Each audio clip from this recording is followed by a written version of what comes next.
미인야담에 오신 여러분 환영합니다. 구독과 좋아요 눌러주세요. 오늘의 야담 시작합니다. 옛날 옛적 조선 제19대 임금 숙종께서 나라를 다스리시던 시절 이야기입니다. 그 시절 한양 조정은 날마다 피바람이 불었습니다. 서인과 남인이 번갈아 권력을 쥐락펴락하였고 어제의 충신이 오늘의 역적으로 몰리기 일쑤였지요. 이 이야기는 바로 그런 피비린내 나는 시절 한 충신 집안이 하루아침에 역적으로 몰려 멸문의 화를 당하던 때부터 시작됩니다. 강원도 깊은 산골 마을에 돌개라는 머슴이 살고 있었습니다. 돌개는 이름처럼 거칠고 투박한 사내였지요. 얼굴은 볕에 그을려 거무스름했고 손은 나무 껍질처럼 두껍고 갈라져 있었습니다. 돌개는 그를 한 자도 모르는 상민 출신이었습니다. 부모의 얼굴조차 기억하지 못했지요. 어려서부터 남의 집 머슴살이를 전전하며 살아왔기에 가진 것이라곤 몸뚱이 하나뿐이었습니다. 아침부터 저녁까지 땅을 파고 나무를 하고 짐을 날랐으며 그렇게 벌어들인 품삯으로 하루하루를 근근히 이어갔습니다. 돌개는 말이 적었습니다. 말보다는 행동이 앞서는 사람이었지요. 주인이 시키는 일이면 묵묵히 해냈고 힘든 내색 한 번 하지 않았습니다. 그러다 보니 마을 사람들은 돌개를 믿음직하게 여겼습니다. 비록 천한 머슴이지만 속정만큼은 깊은 사내라는 평을 들었지요. 어느 날 저녁 돌개는 주인집 일을 마치고 산길을 걸어 자신의 움막으로 돌아가고 있었습니다. 해는 이미 산 너머로 넘어갔고 어스름한 달빛만이 길을 비추고 있었지요. 돌개는 낮 동안 흘린 땀을 식히며 천천히 걸음을 옮겼습니다. 산바람이 시원하게 불어와 지친 몸을 어루만졌습니다. 그런데 멀리서 무언가 움직이는 기척이 들렸습니다. 돌개는 걸음을 멈추고 귀를 기울였습니다. 분명 사람의 발소리였지요. 그것도 한두 명이 아니라 여럿이 숨을 헐떡이며 달려오는 소리였습니다. 잠시 후 어둠 속에서 한 사내의 모습이 드러났습니다. 사내는 품에 무언가를 꼭 안고 있었는데 자세히 보니 갓난아기였습니다. 사내의 옷은 찢어지고 흙투성이었으며 얼굴에는 피가 흘러내리고 있었지요. 그런데 그보다 더 돌개의 눈길을 사로잡은 것은 사내의 눈빛이었습니다. 그 눈에는 두려움과 절박함이 함께 서려 있었지요. 마치 목숨을 걸고 무언가를 지키려는 듯한, 그러면서도 언제 닥칠지 모르는 죽음을 각오한 듯한 눈빛이었습니다. 사내는 돌개를 스쳐 지나가며 잠깐 눈이 마주쳤습니다.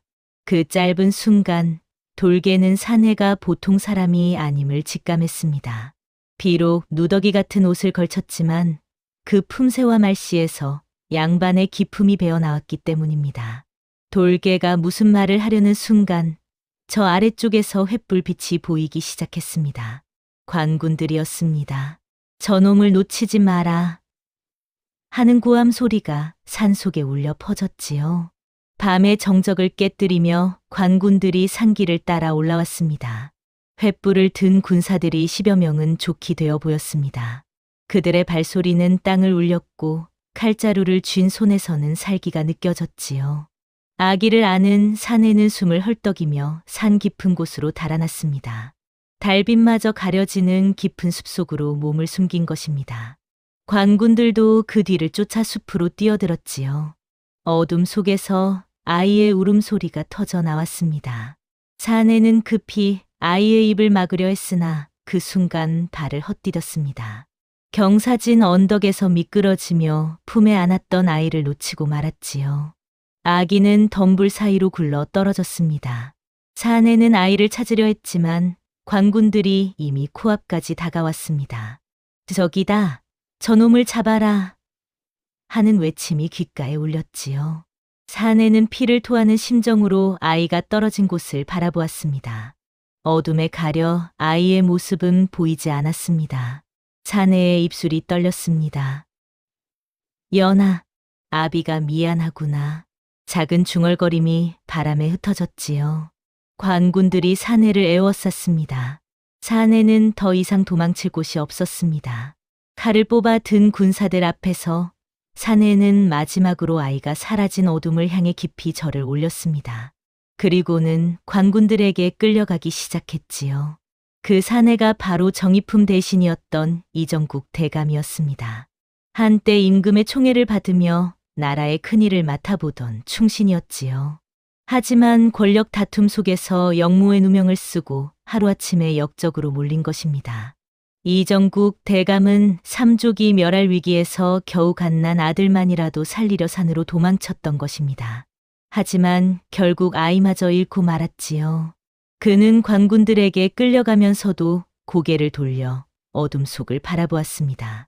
눈에서는 핏물 같은 눈물이 흘러내렸습니다. 사흘이 지났습니다. 돌개는 그날 밤 일을 잊지 못하고 있었습니다. 아기를 안고 달아나던 사내의 눈빛이 자꾸만 떠올랐지요. 그리고 관군들이 떠난 뒤 숲속 어딘가에 아기가 남겨졌을 거라는 생각이 머리를 떠나지 않았습니다. 나흘째 되던 날, 돌개는 주인집 일을 마치고 그날 밤 사내가 사라진 숲으로 향했습니다. 혹시나 하는 마음이었지요. 아기가 살아있을 리 없다는 것을 알면서도 그냥 지나칠 수가 없었습니다. 돌개는 덤불을 헤치며 산속 깊이 들어갔습니다. 가시에 찔리고 나뭇가지에 얼굴이 긁혔지만 계속 걸었습니다. 해가 지고 어둠이 내리기 시작할 무렵 작은 움푹 파인 곳에서 무언가를 발견했습니다. 낡은 보자기에 쌓인 채 땅바닥에 누워있는 아기였습니다. 돌개는 급히 달려가 아이를 안아 들었습니다. 아기는 너무 오랫동안 굶주린 탓에 울 힘조차 남아있지 않았지요. 작은 입술은 바짝 말라 있었고 숨소리는 가늘게 이어지고 있을 뿐이었습니다. 돌개는 아이를 품에 꼭 안았습니다. 아기의 몸은 차갑고 축축했습니다. 조금만 늦었어도 숨이 끊어졌을 것입니다. 돌개는 자신의 옷을 벗어 아이를 감싸고는 급히 움막으로 달려갔지요. 움막에 도착한 돌개는 화롯불을 지피고 아이를 따뜻하게 데웠습니다. 그리고는 쌀뜨물을 조금씩 입에 넣어 주었습니다. 아기는 본능적으로 입을 오물거리며 물을 삼켰지요. 밤새도록 돌개는 아이 곁을 지켰습니다. 불을 지피고 물을 먹이고 젖은 옷을 갈아입히며 돌보았습니다. 새벽녘이 되어서야 아기의 얼굴에 조금씩 혈색이 돌아왔습니다. 돌개는 아이를 내려다보며 생각했습니다. 이 아이를 어찌해야 할까? 관가에 데려다 주자니 역적의 자식이라 하여 목숨을 잃을 것이 분명했습니다. 그렇다고 아무 데나 버리자니 차마 그럴 수가 없었지요. 결국 돌개는 결심했습니다. 자신이 이 아이를 키우기로 한 것입니다. 비록 가진 것 없는 머슴이지만 밥 한 술 나눠 먹고 옷 한 벌 나눠 입으며 살 수는 있을 터였지요. 돌개는 대야에 물을 데워 아이를 정성스럽게 씻겼습니다. 사흘 동안 산속에 버려져 있던 아기의 몸은 흙투성이었지요. 돌개는 조심스럽게 아이의 몸을 닦아내며 중얼거렸습니다. 이놈아, 복 많으라고 이름을 지어줘야겠구나. 돌개는 잠시 생각하다가 말했습니다. 만복이라 하자. 만 가지 복을 다 누리고 살라는 뜻이다. 그날부터 아기는 만복이가 되었습니다. 머슴 돌개의 아들 만복이로 세상에 다시 태어난 것입니다. 대감의 적자였던 이연이라는 이름은 산속 어둠에 묻혔고 이제는 만복이라는 새 이름을 얻은 것이지요. 돌개는 아이를 키우기 시작했습니다. 낮에는 주인집에서 일을 하고 밤에는 움막에 돌아와 아이를 돌보았습니다. 아기가 배고파하면 쌀뜨물을 끓여 먹였고 밤에 울면 등에 업고 얼으며 재웠지요. 마을 사람들은 돌개가 갑자기 아이를 데리고 있는 것을 신기해했습니다. 어디서 주워온 아이냐고 물었지만 돌개는 그저 산에서 버려진 아이를 발견했다고만 대답했습니다. 자세한 사정은 말하지 않았지요. 시간이 흐르며 만복이는 무럭무럭 자라났습니다. 돌개의 정성 어린 보살핌 덕분에 아이는 건강하게 컸지요. 하지만 만복이는 다른 아이들과는 조금 달랐습니다. 만복이는 울음이 적었습니다. 보통 아기들은 배고프거나 불편하면 울음을 터뜨리지만 만복이는 그러지 않았지요. 그저 조용히 주변을 바라볼 뿐이었습니다. 특히 만복이의 눈빛이 범상치 않았습니다. 아이는 사람과 사물을 오래도록 바라보았지요. 마치 무언가를 깊이 생각하는 듯한 어른 같은 눈빛이었습니다. 돌개는 가끔 그 눈빛을 보며 묘한 느낌을 받곤 했습니다. 만보기가 3살이 되었을 때였습니다. 아이는 한 번 지나간 길을 정확히 기억했습니다. 돌개가 장에 갈 때 만보기를 업고 가면 아이는 지나온 길의 표지들을 또렷하게 기억했지요. 아버지, 저기 큰 느티나무 지나면 개울이 나와요. 만보기의 말에 돌개는 놀랐습니다. 한 번 지나간 길을 이렇게 정확히 기억하다니 예사롭지 않았기 때문입니다. 5살이 되자 만보기의 재능은 더욱 두드러졌습니다. 아이는 숫자를 빠르게 셈했습니다. 돌개가 장에서 물건을 살 때 만보기는 값을 순식간에 계산해냈지요. 어느 날 주인집 마님이 만보기를 보고 말했습니다. 돌개야, 이 아이는 범상치 않구나. 그를 가르쳐 보는 게 어떠냐? 돌개는 고개를 저었습니다. 저 같은 천한 것이 어찌 아이에게 글을 가르칠 수 있겠습니까? 저는 글자 하나 모르는 몸인데 말입니다. 하지만 주인집 마님은 고집을 부렸습니다. 이 아이는 분명 글을 배워야 할 아이다. 내가 서당 훈장님께 말씀드려 보마. 그렇게 해서 만보기는 마을 서당에 나가게 되었습니다. 돌개는 자신이 벌어들인 품삯으로 서당 비용을 댔지요. 굶는 날이 생겨도 아이의 배움만큼은 끊기지 않으려 했었습니다. 만보기는 서당에서 놀라운 재능을 드러냈습니다. 훈장이 가르쳐 준 글자를 단번에 외웠고 한 번 읽은 문장은 절대 잊지 않았지요. 천자문을 배우는데 다른 아이들은 몇 달이 걸렸지만 만보기는 보름 만에 모두 외워버렸습니다. 훈장은 혀를 내둘렀습니다. 이 아이는 천재로구나. 내가 수십 년 아이들을 가르쳤지만 이런 아이는 처음 보았네. 소문은 마을에 퍼졌습니다. 머슴 돌개가 주워 키운 아이가 천재라는 이야기였지요. 사람들은 신기해하며 만보기를 바라보았습니다. 하지만 돌개는 그저 묵묵히 일을 했습니다. 낮에는 땀을 흘리며 일하고 밤에는 아이 곁에서 잠들었지요. 그를 모르는 자신이 부끄러웠지만 아이가 배움의 길을 걷는 것만으로도 가슴이 뿌듯했습니다. 만보기는 밤마다 돌개의 옷자락을 꼭 붙들고 잠들었습니다. 돌개가 어딘가 가버릴까봐 두려운 듯했지요. 돌개는 그런 아이의 작은 손을 꼭 잡아주었습니다. 아버지는 어디 안 간다. 걱정 말 거라. 둘은 피 한 방울 섞이지 않았지만 그 누구보다 깊은 정으로 이어진 부자가 되어갔습니다. 세월이 흘렀습니다. 만보기가 10살이 되었을 때 아이는 이미 사서삼경을 줄줄 외우는 수준이 되었습니다. 마을 훈장조차 더 이상 가르칠 것이 없다며 손을 들었지요. 돌개는 품삯을 모아 만보기에게 책을 사주었습니다. 아이는 밤낮으로 책을 읽었습니다. 촛불이 다 타들어갈 때까지 글을 읽고 또 만보기는 글을 읽을 뿐 아니라 그 뜻을 깊이 이해했습니다. 사람의 말 속에 숨은 뜻을 곧잘 짚어냈고 어른들도 헷갈리는 문제를 척척 풀어냈습니다. 마을 사람들은 만보기를 신동이라 불렀습니다. 하지만 아이는 교만하지 않았습니다. 언제나 겸손하게 어른들께 예를 갖추었고 돌개에게는 더없이 휴성스러웠지요. 어느 날 저녁 만보기가 돌개에게 물었습니다. 아버지, 저는 정말 아버지의 아들이 맞습니까? 돌개는 놀라 아이를 바라보았습니다. 만보기의 눈에는 의문이 가득했지요. 아버지는 글을 모르시는데 저는 글을 잘 읽습니다. 아버지는 키가 작으신데 저는 또래보다 훨씬 큽니다. 우리는 닮은 곳이 하나도 없습니다. 돌개는 한참을 말없이 앉아 있었습니다. 그리고는 천천히 입을 열었습니다. 그래, 너는 내 핏줄이 아니다. 내가 산에서 주워 키운 아이지. 만보기는 고개를 끄덕였습니다. 이미 짐작하고 있었던 듯했지요. 하지만 말이다. 돌개가 아이의 머리를 쓰다듬으며 말했습니다. 나는 내 아비다. 너를 낳지는 않았지만 너를 키웠고 너와 함께 살아왔다. 그것만으로도 충분히 아비라 불릴 자격이 있다고 생각한다. 만보기의 눈에 눈물이 고였습니다. 아이는 돌개에게 깊이 절을 올렸지요. 아버지, 저도 그렇게 생각합니다.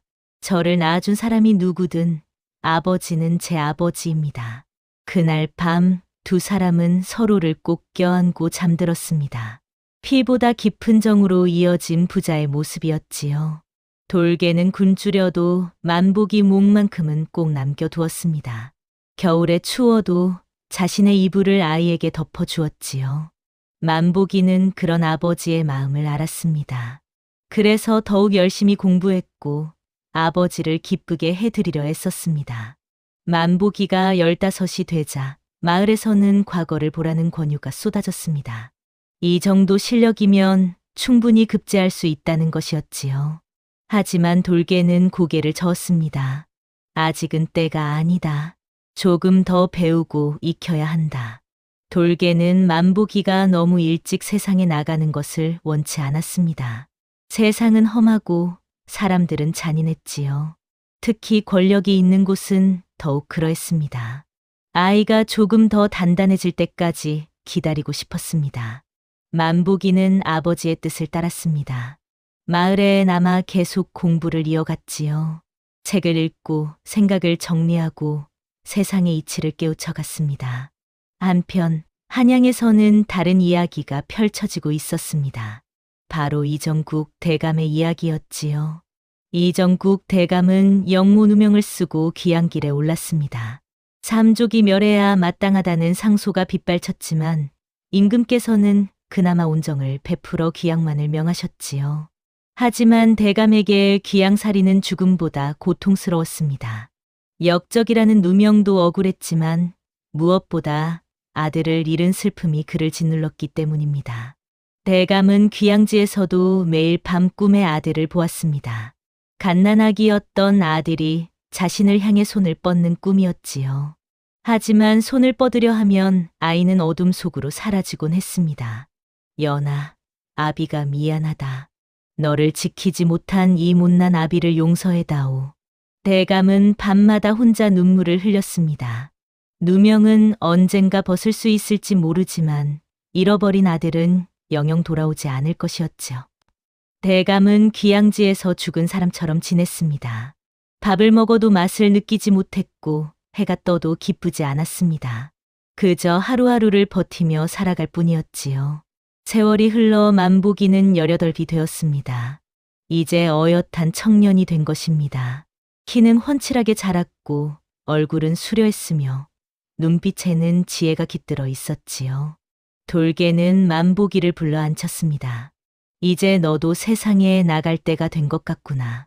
만보기는 고개를 끄덕였습니다. 자신도 그렇게 생각하고 있었지요. 한양으로 가서 품팔이 서생으로 일하며 세상 경험을 쌓아보거라. 과거는 그 후에 봐도 늦지 않다. 돌개의 말에는 깊은 뜻이 담겨 있었습니다. 아무리 책으로 많이 배워도 세상을 직접 겪지 않으면 진정한 지혜를 얻을 수 없다는 것을 알았기 때문이지요. 만보기는 작은 보따리를 꾸렸습니다. 책 몇 권과 옷까지, 그리고 돌개가 모아준 돈 조금이 전부였습니다. 떠나는 날 아침, 만보기는 돌개 앞에 무릎을 꿇고 절을 올렸습니다. 아버지, 다녀오겠습니다. 돌개는 아이의 등을 두드렸습니다. 가슴이 먹먹했지만 내색하지 않았지요. 멀리 가거라. 세상은 내가 생각한 것보다 크다. 그 속에서 많이 보고 많이 배워라. 만보기는 고개를 들어 돌개를 바라보았습니다. 아버지의 눈가가 붉어져 있었지요. 만보기도 눈시울이 뜨거워졌습니다. 아버지, 꼭 돌아오겠습니다. 그래, 기다리마. 만보기는 마을을 떠나 한양으로 향했습니다. 뒤돌아보니 돌개가 여전히 그 자리에 서서 손을 흔들고 있었습니다. 만보기도 손을 흔들며 걸음을 옮겼지요.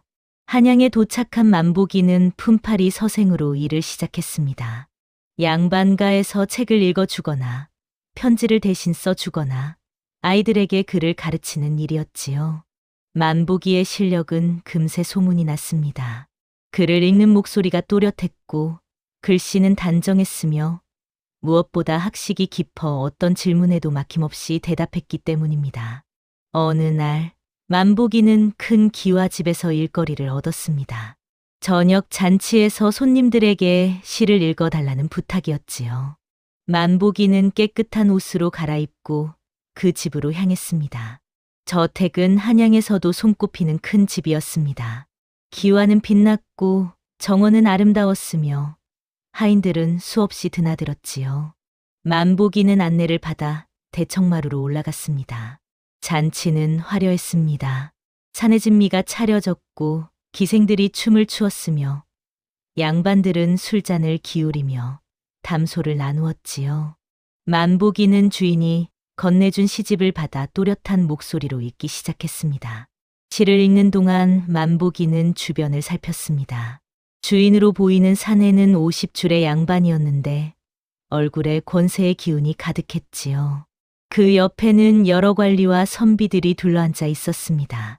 만보기가 시를 다 읽자 주인이 만족스럽게 고개를 끄덕였습니다.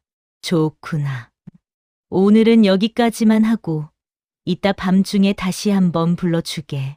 만보기는 절을 하고 물러났습니다. 하인이 안내하여 작은 방으로 데려갔지요. 만보기는 그곳에서 다음 호출을 기다렸습니다. 밤이 깊어졌습니다. 잔치는 끝났지만 몇몇 양반들은 안채에 모여 술을 계속 마시고 있었습니다. 만보기는 다시 부름을 받아 복도를 지나갔지요. 그때였습니다. 휘장 뒤편에서 술기운 오른 사내들의 대화가 들려왔습니다.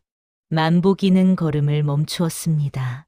무심코 지나칠 수 없는 이야기가 들렸기 때문이지요. 이정국 그놈은 이제 완전히 끝났지. 한 사내가 웃으며 말했습니다. 그래, 영모라는 누명을 씌우니 한 방에 무너지더군. 임금께서도 믿지 않으셨으니 말이야. 다른 사내가 맞장구를 쳤습니다. 하지만 아이까지 없앴어야 했지. 혹시라도 살아남아 나중에 복수라도 하면 어쩌려고. 걱정 마. 산에서 놓쳤다고는 하지만 갓난아기가 그 추운 밤을 버텼을 리 없네. 진작 얼어 죽었을 걸세. 그래도 찝찝하긴 하군. 시체라도 확인했어야 했는데 너무 걱정하지 말게. 설령 살아있다 해도 이제 이정국 집안은 역적의 집안이네. 누가 거들떠보겠나. 만보기는 휘장 뒤에 숨어 그 대화를 모두 들었습니다. 가슴이 쿵쿵 뛰었습니다. 머릿속이 복잡해졌지요. 억울한 누명을 쓴 충신, 산속으로 도망친 아버지, 놓친 갓난아기. 모든 이야기가 하나로 이어졌습니다. 만보기는 몸이 굳어버렸습니다. 그렇다면 나는 만보기는 조용히 그 자리를 벗어나 집으로 돌아왔습니다. 밤새도록 잠을 이루지 못했습니다. 양반들이 나눈 대화가 계속 머릿속을 맴돌았지요. 다음 날 만보기는 주인집에서 받은 돈으로 작은 방을 얻었습니다. 그리고는 자신이 듣고 본 것들을 하나하나 정리하기 시작했습니다. 며칠 뒤 만보기는 강원도로 편지를 보냈습니다. 돌개에게 자신이 잘 지내고 있다는 내용이었지만 마지막에 한 가지 부탁을 적었습니다. 아버지, 제가 어렸을 때 입고 있던 옷이나 물건이 남아있다면 보내주십시오. 며칠 후 돌개로부터 작은 보따리가 도착했습니다. 안에는 낡은 보자기와 함께 작은 옥패 하나가 들어 있었지요. 만보기는 그 옥패를 들여다보았습니다. 옥패에는 이연이라는 글자가 새겨져 있었습니다. 만보기는 그 글자를 오래도록 바라보았습니다. 이것이 자신의 본래 이름이었을 것입니다. 만보기는 옥패를 꼭 쥐고 생각에 잠겼습니다. 자신이 누구인지 어디서 왔는지 이제 분명해졌습니다. 하지만 그렇다고 해서 섣불리 나설 수는 없었지요. 만보기는 한양시전을 돌아다니며 옛 기록을 찾기 시작했습니다. 이정국 대감에 관한 기록, 영모 사건에 관한 문서, 당시 정황을 아는 사람들의 증언을 하나하나 모았습니다. 밤이면 촛불을 켜고 기록들을 정리했습니다. 사건의 전후 맥락을 파악하고 모순되는 점들을 찾아냈으며 진실을 가려낼 증거들을 추려냈지요. 석 달이 흐른 뒤 만보기는 모든 것을 정리했습니다. 이정국 대감이 역모를 꾸몄다는 증거는 어디에도 없었습니다. 오히려 누군가가 의도적으로 누명을 씌웠다는 정황만 가득했지요. 만복이는 작은 방에 앉아 옥패를 바라보았습니다. 그리고 조용히 중얼거렸습니다. 아버지, 제가 갚아야 할 은혜가 둘인 것 같습니다. 한 분은 자신을 낳아준 친아버지, 또 한 분은 자신을 키워준 돌개. 두 분 모두에게 보답해야 했습니다. 하지만 만복이는 곧바로 나서지 않았습니다. 성급하게 움직이면 오히려 일을 그르칠 수 있다는 것을 알았기 때문이지요. 조심스럽게 그러나 확실하게 준비해야 했습니다. 만복이는 계속해서 증거를 모았습니다. 당시 사건에 연루되었던 사람들을 찾아다니며 증언을 받았고 조정의 기록을 뒤지며 모순점을 찾아냈습니다. 또한 자신의 학식을 더욱 갈고 닦았습니다. 법률 서적을 읽고 상소문 작성법을 익히며 논리를 정연하게 펼치는 방법을 연습했지요. 1년이 흘렀습니다. 만복이는 이제 완벽한 준비를 마쳤습니다. 증거는 충분했고 논리는 탄탄했으며 글은 명확했습니다. 어느 날 밤, 만복이는 촛불 아래에서 상소문을 쓰기 시작했습니다. 붓을 들고 종이 위에 글자를 새겨 나갔지요. 한 글자 한 글자에 정성을 담았습니다.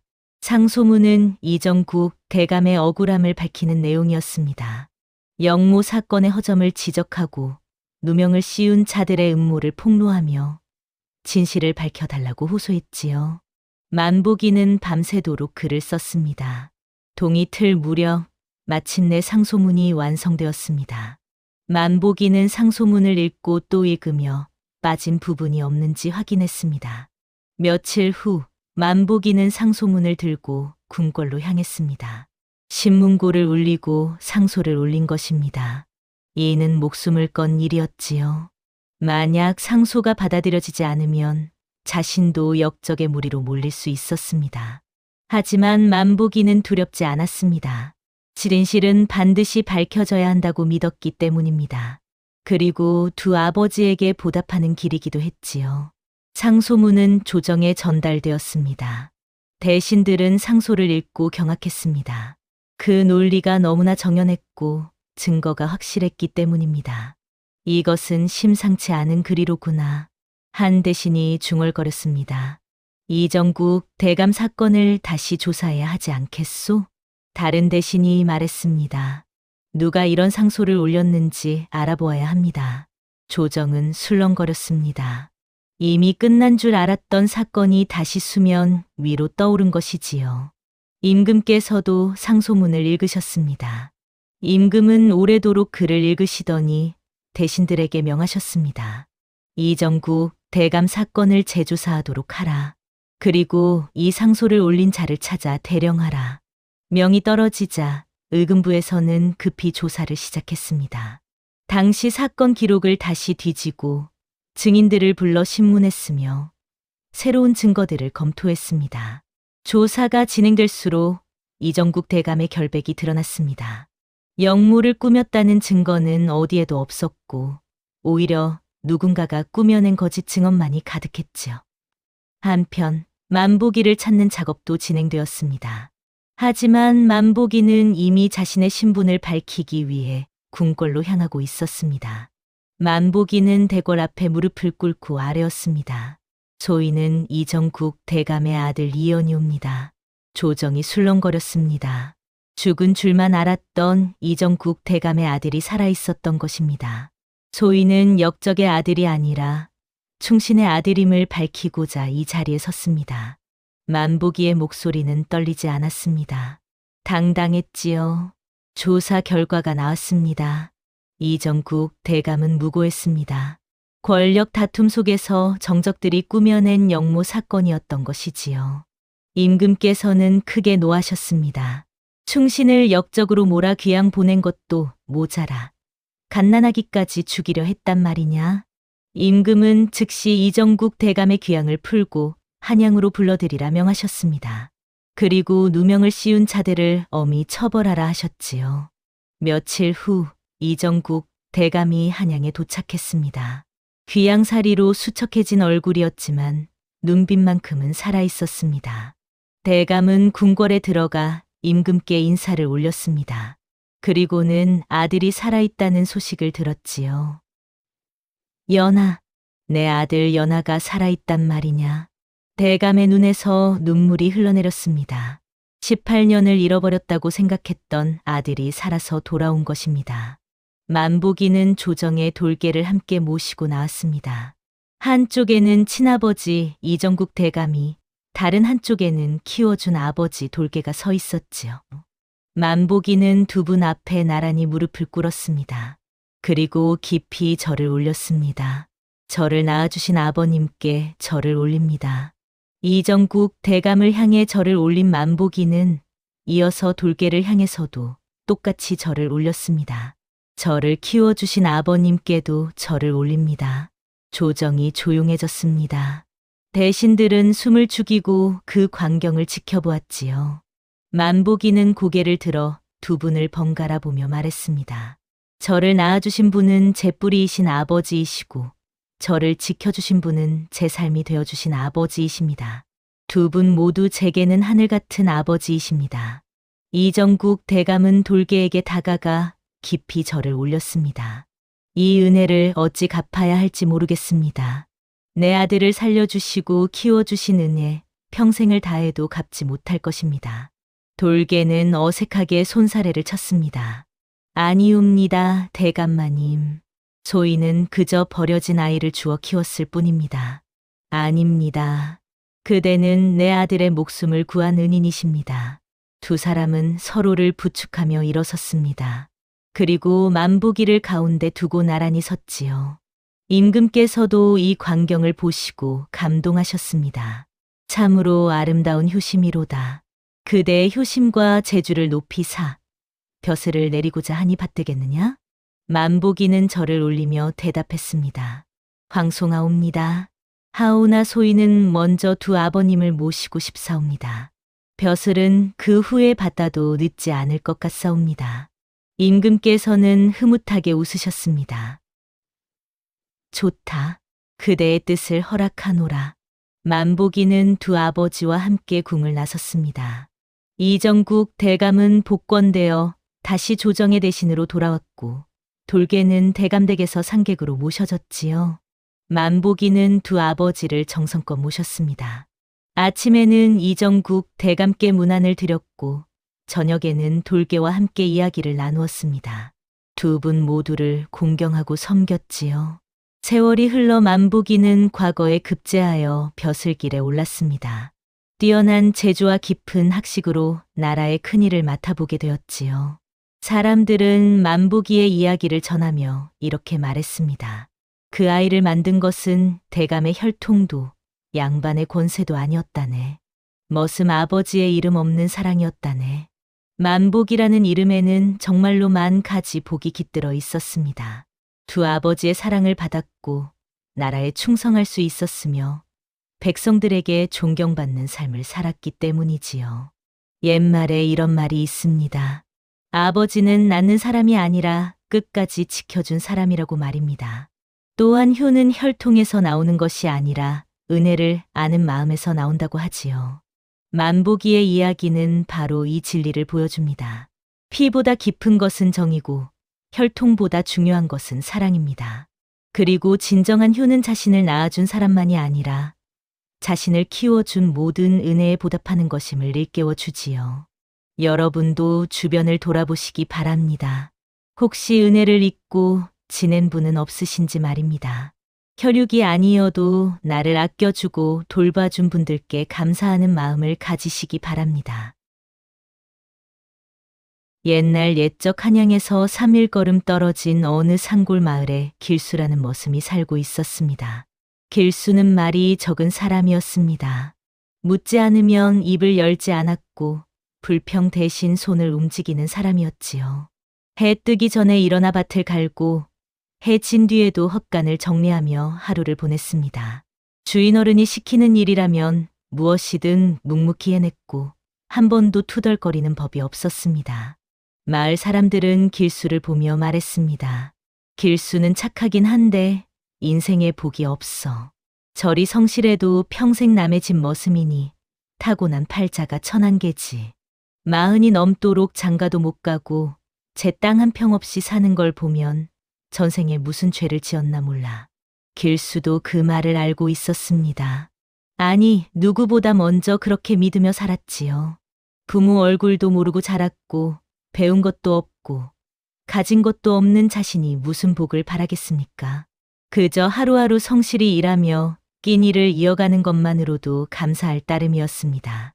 길수는 주인집 사랑채 옆 작은 움막에서 살았습니다. 비가 새는 지붕과 찬바람이 스며드는 벽, 그리고 낡은 멍석 한 장이 길수의 전 재산이었습니다. 그러나 길수는 불평하지 않았습니다.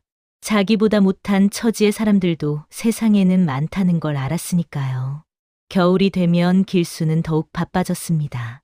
주인집 아궁이에 땔감을 채우고 장독대 항아리를 짚으로 둘러싸고 헛간의 곡식을 정리하는 일이 끝없이 이어졌습니다. 그래도 길수는 묵묵히 일했습니다. 그게 길수가 세상을 살아가는 방식이었으니까요. 그해 겨울은 유난히 추웠습니다. 하늘은 잿빛으로 무겁게 가라앉았고 바람은 칼날처럼 날카로웠습니다. 마을 사람들은 아궁이 앞에 웅크린 채 봄을 기다렸지만 길수는 그럴 수가 없었습니다. 주인집 겨울 땔감이 떨어져 가고 있었으니까요. 길수야, 산에 올라가서 나무 한 짐 더 해오너라. 주인 어른의 명이 떨어지자 길수는 대답도 없이 도끼를 들고 산으로 향했습니다. 눈이 무릎까지 쌓인 산길을 헤치며 올라가는 것은 쉬운 일이 아니었습니다. 발걸음마다 뽀드득 소리가 났고 찬바람이 얼굴을 후려쳤습니다. 그러나 길수는 멈추지 않았습니다.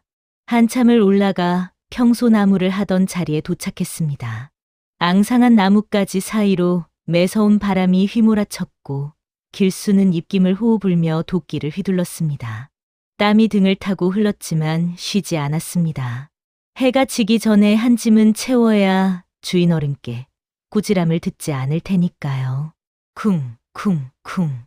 도끼질 소리만이 고요한 산속에 울려 퍼졌습니다.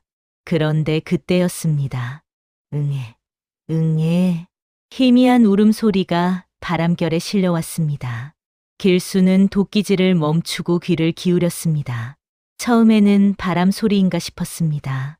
그러나 다시 들려왔습니다. 분명 울음소리였습니다. 산짐승인가.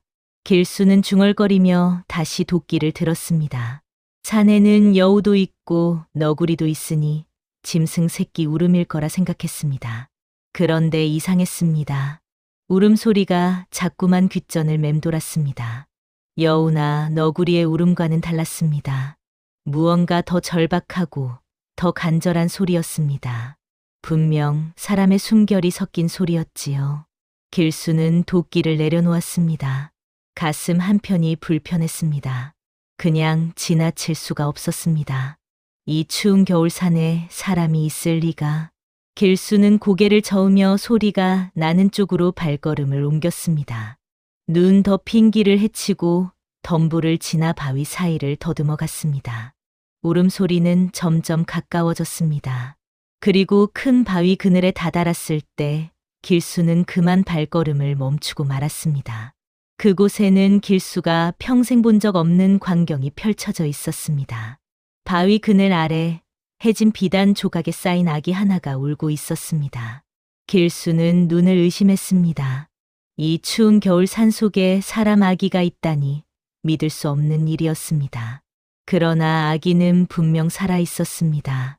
작은 입을 벌려 울음을 터뜨리고 있었으니까요. 길수는 황급히 달려가 아기를 안아 올렸습니다.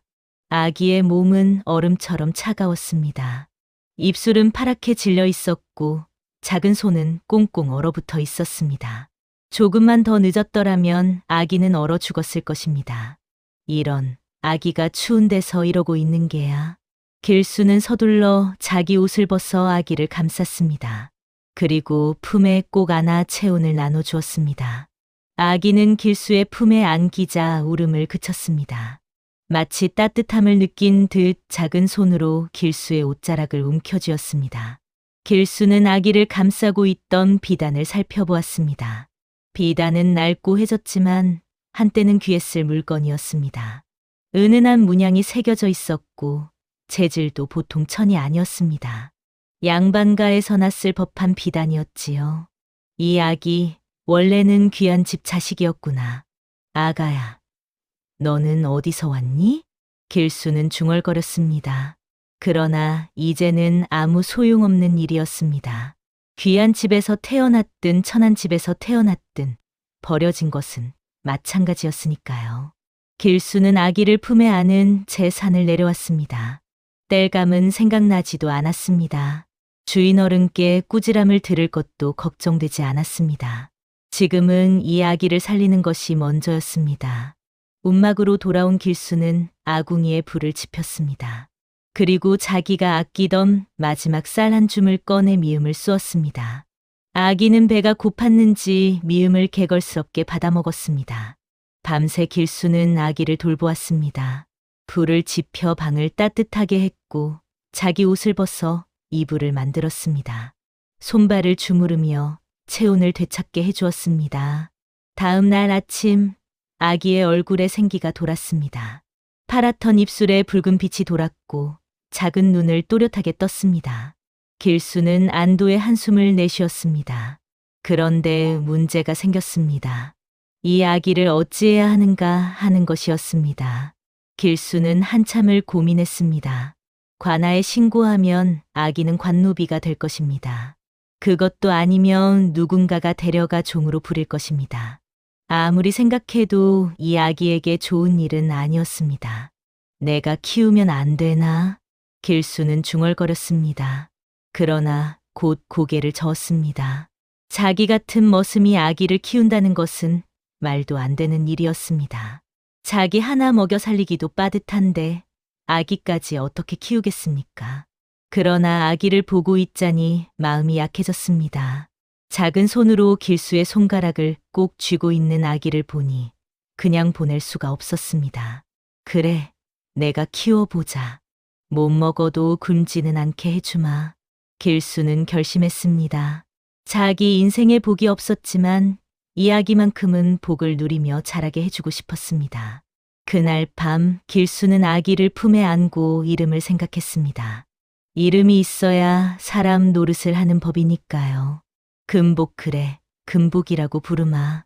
길수는 중얼거렸습니다. 금복, 비단처럼 귀한 복이란 뜻이었습니다. 아기를 감싸고 있던 비단을 보며 지은 이름이기도 했지만 그보다는 길수의 바람이 담긴 이름이었습니다. 금복아, 나는 평생 복이 없었다. 그러나 너만큼은 달라야 한다. 비단처럼 귀한 복을 누리며 살아라. 내가 못 누린 복, 내가 대신 누려다오. 길수는 아기에게 속삭였습니다. 아기는 길수의 목소리를 듣는지 작게 웃는 것 같았습니다. 길수는 그 모습을 보며 가슴이 따뜻해졌습니다. 이렇게 길수와 금복의 인연이 시작되었습니다. 다음 날부터 길수의 삶은 완전히 달라졌습니다. 이제는 자기 혼자만 챙기면 되는 것이 아니었습니다. 금복이라는 작은 생명을 돌봐야 했습니다. 아침이면 금복을 업고 주인집 일을 했습니다. 밭을 갈 때도, 나무를 할 때도, 물을 기를 때도 금복은 길수의 등에 엎여 있었습니다. 주인집 사람들은 처음에는 이상하게 여겼지만 곧 익숙해졌습니다. 길수가 금복을 업고도 일을 소홀히 하지 않았으니까요. 밤이면 길수는 금복을 씻기고 젖을 먹이고 재웠습니다. 젖이 없어 쌀미움과 콩물을 먹였는데 다행히 금복은 잘 먹고 잘 자랐습니다. 길수는 자기 밥을 덜어 금복을 먹였습니다. 겨울밤이면 자기 옷을 벗어 금복을 감쌌습니다. 추워서 잠을 설쳐도 불평하지 않았습니다. 금복이 따뜻하게 자는 것만으로 충분했으니까요. 마을 사람들은 수군거렸습니다. 길수가 미쳤나 봐. 주운 애를 자식처럼 키우다니. 제 새끼도 아닌데 저리 애지중지하는 걸 보면 참 딱하네. 복도 없는 놈이 애까지 키우면 둘 다 굶어 죽을 텐데. 길수는 그런 말들을 들었지만 신경 쓰지 않았습니다. 자기가 금복을 키우는 것은 복이 없어서가 아니라 복을 주고 싶어서였으니까요. 금복은 울음이 적은 아기였습니다. 배가 고프거나 아플 때만 울었고 평소에는 조용히 길수를 바라보았습니다. 눈이 유난히 맑았습니다. 맑은 샘물처럼 투명한 눈동자였지요. 길수는 그 눈을 볼 때마다 마음이 편안해졌습니다. 자기 같은 사람도 누군가에게 필요한 존재가 될 수 있다는 것이 신기하고 고마웠습니다. 계절이 바뀌고 금복은 무럭무럭 자랐습니다. 첫 돌이 되었을 때는 벌써 걸음마를 뗐고 두 돌이 되었을 때는 말을 하기 시작했습니다. 그런데 이상한 일이 생겼습니다. 금복의 말이 유난히 빨랐던 것입니다. 다른 아이들이 겨우 아부지, 어무이 정도를 말할 때 금복은 이미 긴 문장을 말했습니다. 아부지, 저 새는 까치예요. 까치는 좋은 소식을 가져온대요. 길수는 깜짝 놀랐습니다. 누가 가르쳐 준 것도 아닌데 금복은 어떻게 알았을까요? 금복아, 그걸 누가 가르쳐 줬느냐? 아무도 안 가르쳐 줬어요. 그냥 알았어요. 금복의 대답에 길수는 말문이 막혔습니다. 3살이 되었을 때는 더욱 놀라운 일이 벌어졌습니다. 주인집 도련님이 글 공부를 하는 것을 한번 보았을 뿐인데 금복은 그 글자를 모두 기억했습니다. 아부지, 저 글자는 하늘천 자예요. 금복아, 그건 어떻게 아느냐? 도련님이 훈장님께 배우는 걸 봤어요. 한 번만 봤는데 다 외워졌어요. 길수는 입이 다물어지지 않았습니다. 한 번 본 것을 다 외우다니 이것은 보통 재주가 아니었습니다. 그 후로도 금복의 재주는 계속 드러났습니다. 숫자를 셀 줄 알았고 방향을 가늠할 줄 알았고 날씨를 예측할 줄도 알았습니다. 아부지, 내일은 비가 올 거예요. 구름이 낮고 바람이 습해요. 다음 날 정말로 비가 내렸습니다. 길수는 속으로 뿌듯하면서도 걱정이 되었습니다. 금복의 재주가 너무 뛰어났습니다. 이런 재주가 알려지면 탐내는 사람이 생길 것입니다. 금복을 빼앗으려는 사람도 나타날지 모릅니다. 길수는 금복에게 당부했습니다. 금복아, 내 재주를 함부로 남들에게 보이지 마라. 자랑은 화를 부르는 법이다. 네, 아부지. 금복은 고분고분 대답했습니다. 그리고 정말로 남들 앞에서는 재주를 드러내지 않았습니다. 다만 아버지인 길수 앞에서만 천진하게 이것저것을 물어보고 말했습니다. 5살이 되던 해 금복은 길수에게 물었습니다. 아부지, 저는 아부지를 닮지 않았어요. 저는 정말 아부지 자식이 맞아요? 길수는 가슴이 철렁했습니다. 언젠가는 해야 할 이야기였지만 이렇게 빨리 그 순간이 올 줄은 몰랐습니다. 길수는 한참을 망설이다 입을 열었습니다. 금복아, 너는 내 자식이 아니다. 내가 겨울산에서 주워온 아이다. 금복의 얼굴이 굳었습니다. 그러나 울지는 않았습니다. 그럼 제 진짜 아버지는 어디 있어요? 그건 나도 모른다. 다만 너를 버린 사람이란 것만 알 뿐이다. 금복은 한참 동안 말이 없었습니다. 그러다가 조용히 물었습니다. 아버지는 왜 저를 주워오셨어요? 힘들지 않으셨어요? 길수는 금복의 머리를 쓰다듬었습니다. 힘들었지. 그러나 후회하지 않는다. 너는 내 복이니까. 복이요? 그래. 나는 평생 복이 없었다. 그런데 내가 내 곁에 온 뒤로는 매일이 복이다. 아침에 내 얼굴을 보는 것도 복이고 밤에 내 잠든 얼굴을 보는 것도 복이다.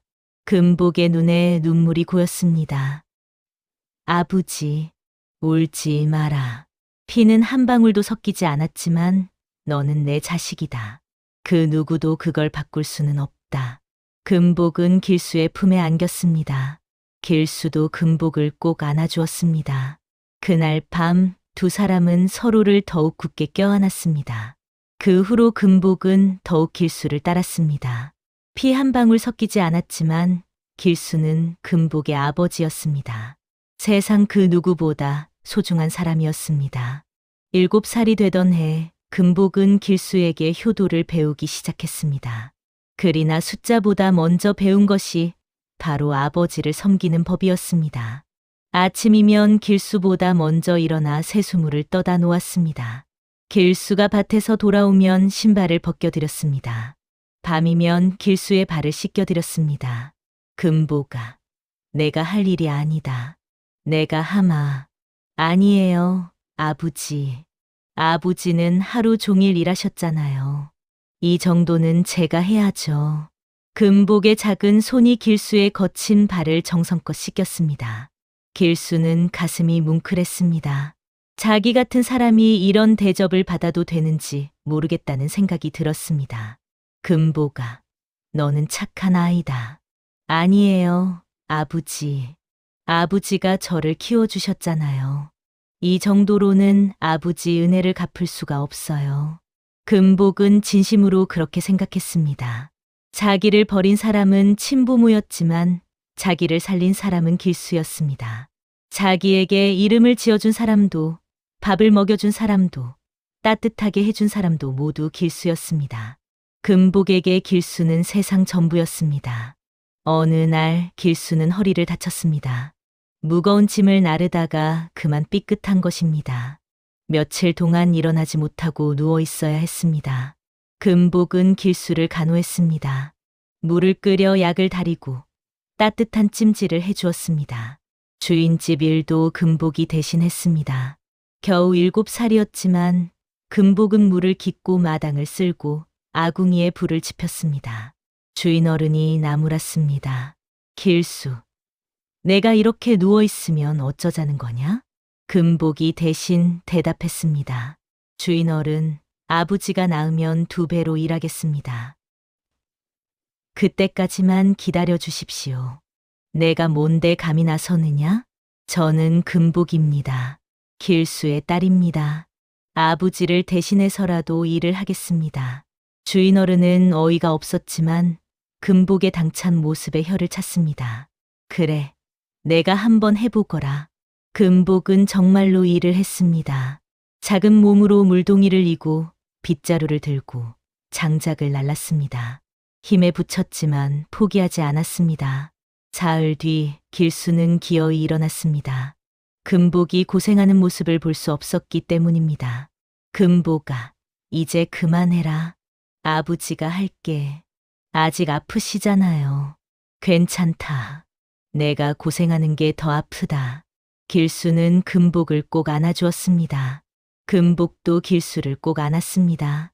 그날 밤 길수는 말없이 금복의 머리를 쓰다듬었습니다. 말로는 표현할 수 없는 고마움과 미안함이 손길에 담겨 있었습니다. 금복은 그 손길을 느끼며 생각했습니다. 자기는 아버지를 위해서라면 무엇이든 할 수 있다고. 아버지의 은혜를 평생 갚으며 살겠다고. 그렇게 금복은 10살이 되었습니다. 10살이 된 금복은 이제 제법 의젓했습니다. 키도 훌쩍 자랐고 목소리도 또렷해졌습니다. 그러나 무엇보다 놀라운 것은 금복의 재주였습니다. 금복은 주인집 도련님이 읽는 책을 몰래 보고 모두 외웠습니다.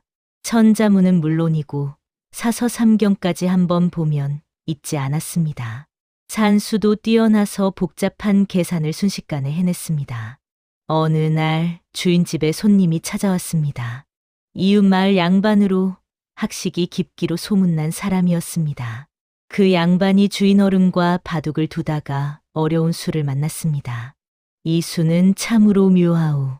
어찌 풀어야 할지 모르겠소. 마당을 쓸던 금복이 슬쩍 바둑판을 보았습니다. 그리고 말했습니다. 화점에서 한 칸 위로 두시면 됩니다. 두 양반이 금복을 보았습니다. 내가 뭘 안다고 그러느냐? 금복은 자세히 설명했습니다.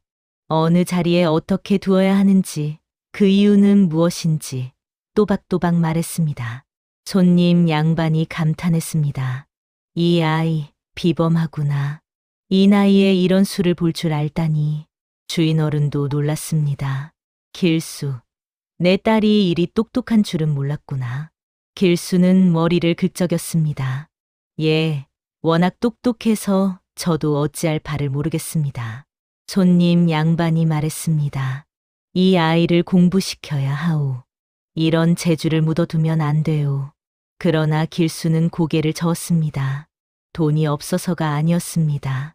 자기가 무식해서 금복을 제대로 가르칠 수 없다는 것이 미안해서였습니다.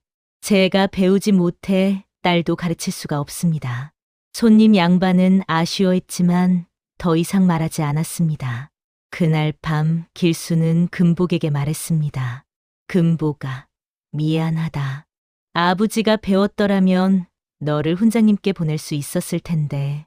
금복은 고개를 저었습니다. 아니에요, 아버지. 아버지는 저한테 더 중요한 걸 가르쳐 주셨어요. 뭘 말이냐? 사람으로 사는 법이요. 글은 나중에 배워도 되지만 사람 도리는 지금 배워야 한다고 아버지가 말씀하셨잖아요. 길수는 가슴이 뭉클했습니다. 금복아, 너는 정말 착한 아이다. 아버지도 좋은 아버지세요. 두 사람은 서로를 보며 웃었습니다. 그 후로도 길수는 금복에게 사람 사는 법을 가르쳤습니다. 금복아, 글은 못 가르쳐도 사람으로 사는 법은 가르칠 수 있다. 사람은 정직해야 하고 성실해야 하고 남을 배려해야 한다. 그게 사람의 도리다. 네, 아버지. 돈이 많고 지위가 높아도 사람 도리를 모르면 짐승만도 못하다. 가난하고 천해도 사람 도리를 지키면 진정한 사람이다. 금복은 그 말을 평생 잊지 않았습니다.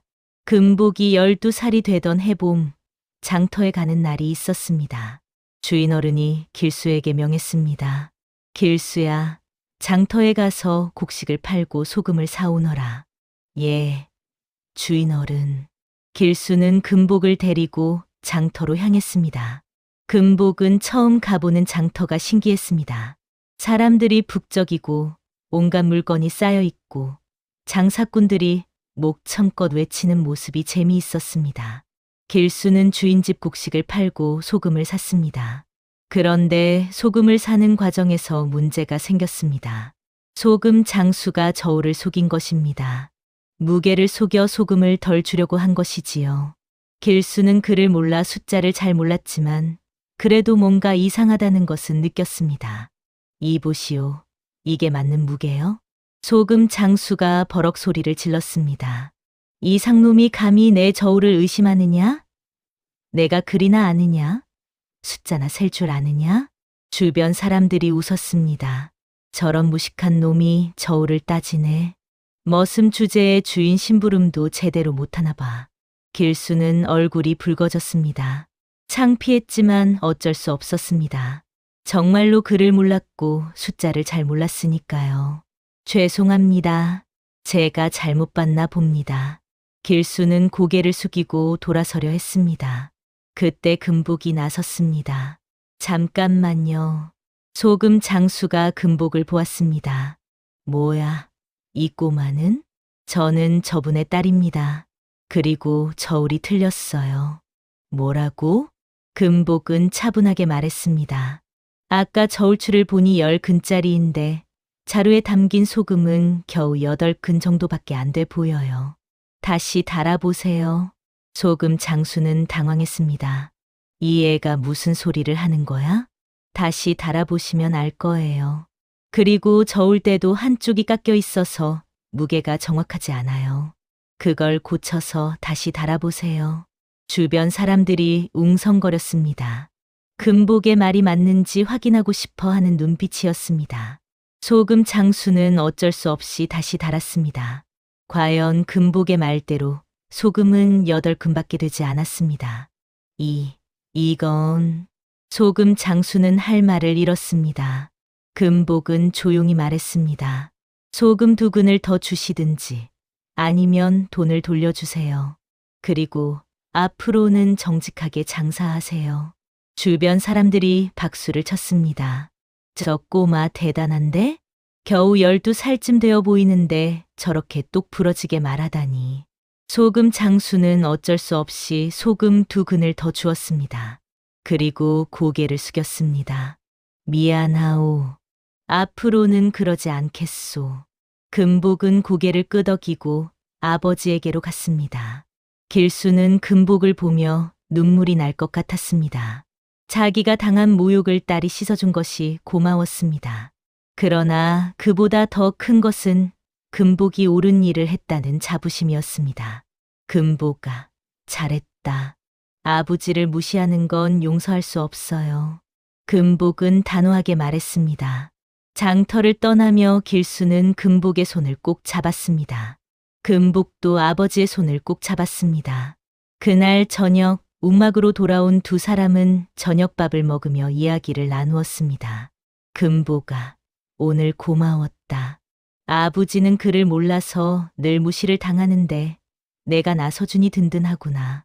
아버지, 저는 아버지가 자랑스러워요. 내가? 무식한 내가 무엇이 자랑스럽다는 게냐? 금복은 진지하게 말했습니다. 아버지는 그를 모르지만 사람을 압니다. 정직하고 성실하고 따뜻한 마음을 가지셨어요. 그게 글보다 더 중요해요. 길수는 가슴이 뭉클했습니다. 금복아, 너는 정말 내 복이다. 아버지도 제 복이에요. 두 사람은 서로를 보며 웃었습니다.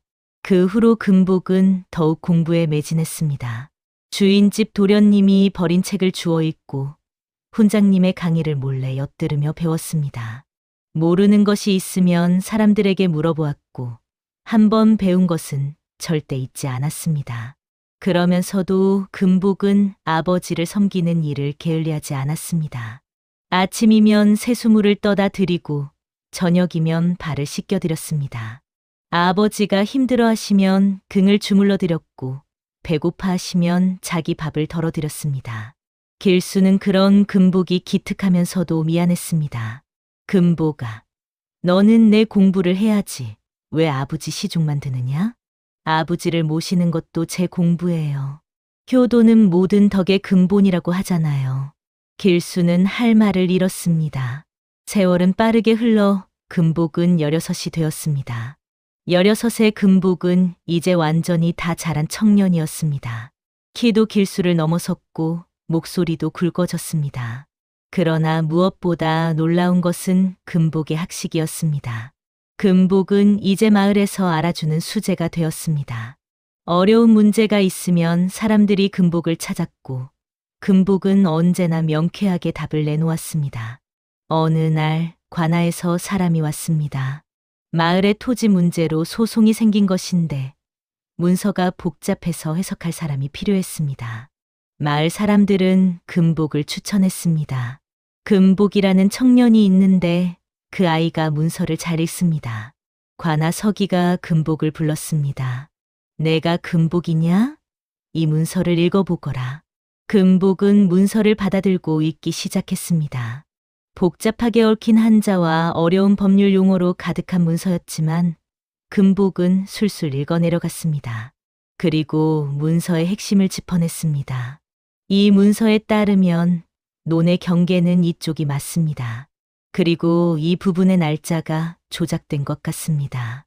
먹의 색이 다른 것을 보니 나중에 더 쓴 것입니다. 서기는 깜짝 놀랐습니다. 내가 어떻게 그걸 알았느냐? 문서를 자세히 보면 알 수 있습니다. 서기는 감탄했습니다. 내 재주가 아깝구나. 이런 재주를 가지고 머슴의 자식으로 살다니. 그 말을 듣고 금복은 조용히 대답했습니다. 저는 머슴의 자식이라는 것이 자랑스럽습니다. 제 아버지는 세상에서 가장 훌륭한 분이십니다. 서기는 더 이상 말하지 않았습니다. 그러나 그날 이후 금복의 재주는 관아에 알려졌습니다. 그리고 그것이 금복과 길수의 운명을 바꾸게 될 것입니다. 어느 날 관아에서 다시 사람이 왔습니다. 이번에는 서기가 아니라 관속이었습니다. 금복은 어디 있느냐? 금복이 나갔습니다. 제가 금복입니다. 관속은 금복을 위아래로 훑어보았습니다. 너의 재주가 관아에 알려졌다. 사또께서 너를 보고 싶어 하신다. 금복은 놀랐습니다. 사또께서 저를요? 그렇다. 내일 관아로 오너라. 관속은 그 말만 남기고 갔습니다. 그날 밤 길수와 금복은 말이 없었습니다. 둘 다 무언가 큰 일이 일어날 것 같은 예감이 들었습니다. 금복아, 사또께서 부르시면 가야지. 그러나 조심해라. 관에서 하는 일은 쉬운 일이 아니다. 네, 아버지.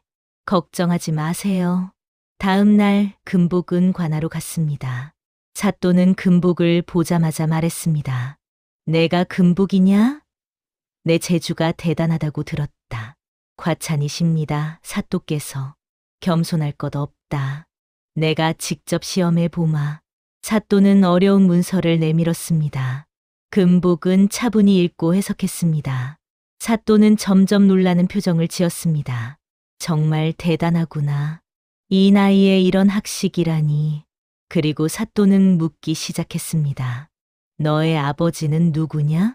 길수라는 머슴입니다. 길수. 그 사람이 내게 글을 가르쳤느냐? 아니요. 아버지는 글을 모르십니다. 제가 혼자 배웠습니다. 사또는 더욱 놀랐습니다. 혼자 배웠다고? 그럼 너의 친부모는? 금복은 잠시 망설이다 대답했습니다.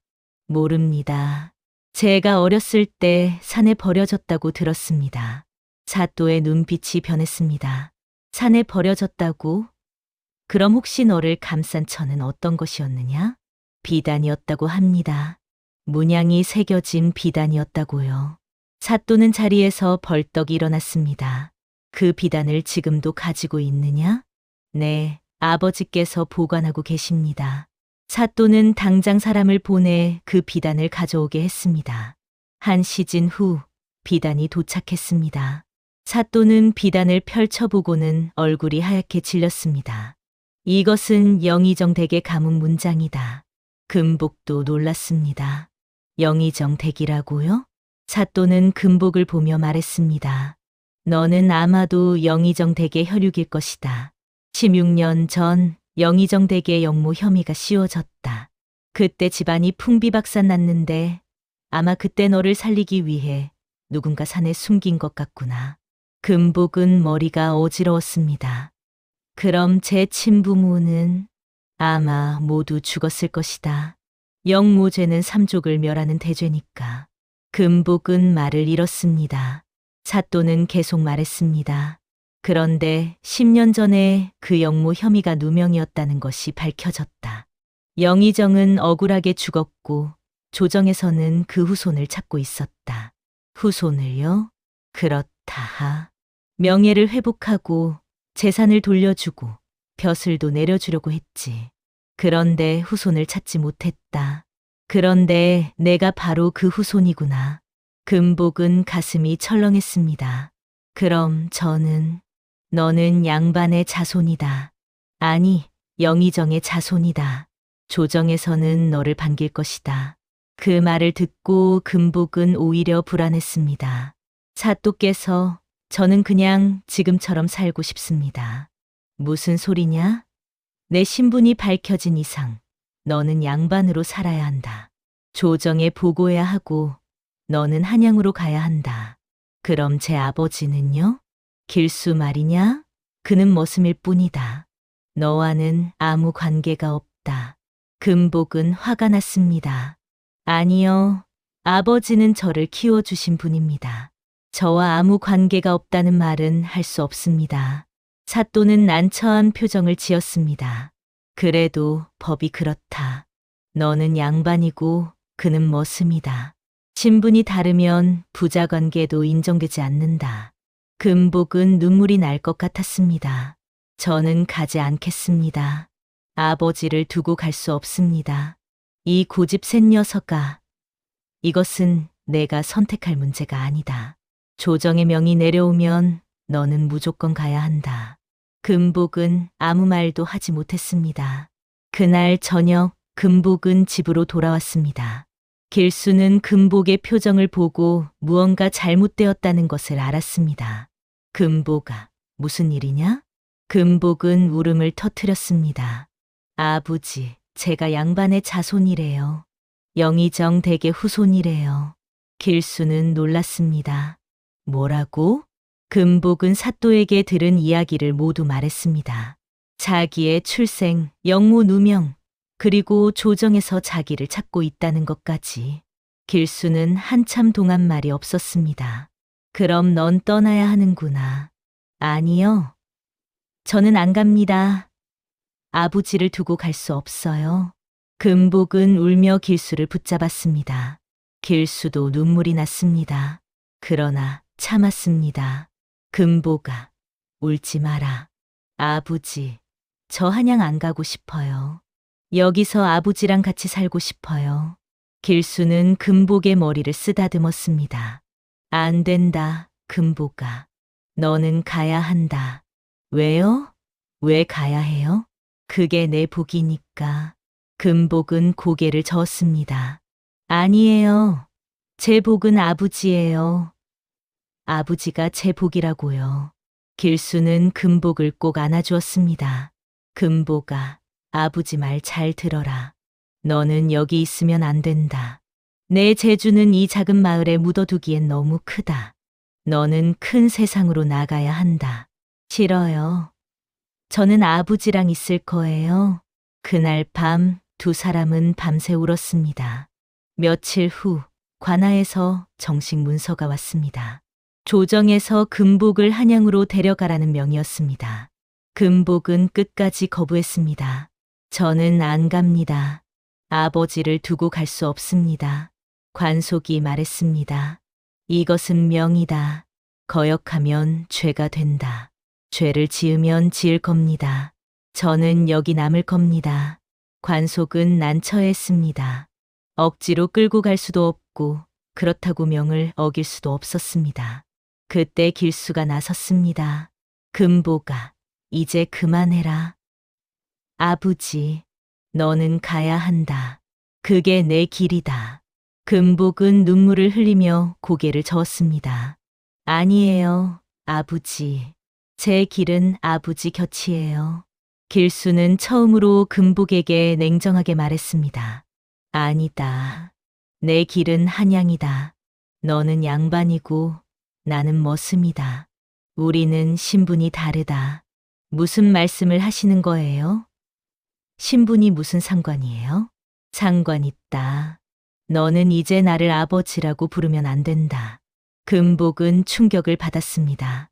아버지 왜 그런 말씀을 하세요? 길수는 고개를 돌렸습니다. 금복의 눈을 볼 수가 없었습니다. 나는 내 아비가 아니다. 그냥 널 주워 키운 머슴일 뿐이다. 이제 내 진짜 신분을 찾았으니 가거라.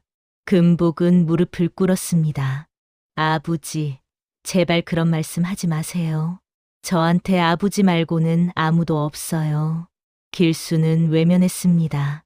나도 너 없이 잘 살 수 있다. 가거라. 금복은 울부짖었습니다. 아버지. 그러나 길수는 끝내 돌아보지 않았습니다. 관속이 금복을 일으켰습니다. 이제 가자. 내 아버지의 뜻도 그러하지 않느냐. 금복은 힘없이 끌려갔습니다. 계속 뒤를 돌아보았지만 길수는 등을 돌린 채 움직이지 않았습니다. 금복이 완전히 사라진 후 길수는 그제야 무릎을 꿇고 울었습니다. 금복아, 미안하다. 아버지가 매정해서 미안하다. 그러나 이게 너를 위한 길이다.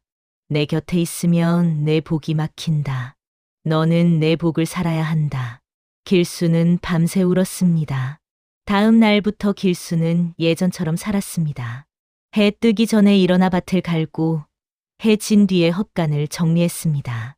아무 일도 없었던 것처럼 묵묵히 일했습니다. 그러나 달라진 것이 있었습니다. 밥을 먹을 때마다 한 숟갈을 남겼습니다. 금복이 함께 먹던 버릇이 남아서였습니다. 밤이면 혼자 움막에 앉아 금복이 남긴 책을 보았습니다. 그를 몰랐지만 금복의 손때가 묻은 책을 만지는 것만으로도 위로가 되었습니다. 마을 사람들이 물었습니다. 길수야, 금복이는 잘 있느냐? 잘 있겠지요. 보고 싶지 않으냐? 보고 싶지요. 그러나 그 아이는 이제 제 자식이 아니니까요. 사람들은 고개를 저었습니다. 길수가 얼마나 금복을 그리워하는지 모두 알고 있었으니까요. 세월이 흘렀습니다. 1년이 지나고 2년이 지나고 3년이 지났습니다. 금복에게서는 아무 소식이 없었습니다. 길수는 더 늙었습니다. 머리는 하얗게 새고 허리는 더욱 굽었습니다. 그러나 여전히 묵묵히 일했습니다. 4년째 되던 해봄, 이상한 소문이 돌았습니다. 암행어사가 이 고을에 온다더라. 암행어사? 무슨 일로? 관리들의 비리를 조사한다더라. 며칠 후 정말로 암행어사가 나타났습니다. 초라한 행색의 관리였는데 마을을 돌아다니며 백성들의 사정을 물었습니다. 어느 날 그 암행어사가 길수가 일하는 주인집에 들렀습니다. 이 집 머슴은 어디 있소? 주인 어른이 길수를 불렀습니다. 길수야, 여기 와라. 길수는 마당을 쓸다가 암행어사 앞에 섰습니다. 고개를 숙인 채 서 있는데 암행어사가 물었습니다. 당신이 길수요? 예, 그렇습니다. 고개를 들어보시오. 길수가 고개를 들었습니다. 그 순간 암행어사가 벌떡 일어나 길수 앞에 무릎을 꿇었습니다. 아버지.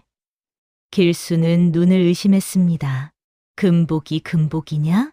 네, 아버지. 금복입니다. 길수는 그제야 알아보았습니다. 어엿한 관복을 입고 의젓해진 모습이었지만 분명 금복이었습니다. 주변 사람들이 모두 놀랐습니다. 저 암행어사가 길수의 아들이었다니. 금복은 길수를 일으켜 세우려 했지만 길수가 먼저 금복을 일으켰습니다. 금복아, 어서 일어나거라. 내가 이제 암행어사인데 어찌 머슴 앞에 무릎을 꿇느냐? 아버지는 제게 하늘입니다. 하늘 앞에 무릎 꿇는 것이 무엇이 잘못입니까? 길수는 눈물이 쏟아졌습니다. 금복아 잘 자랐구나. 모두 아버지 덕분입니다.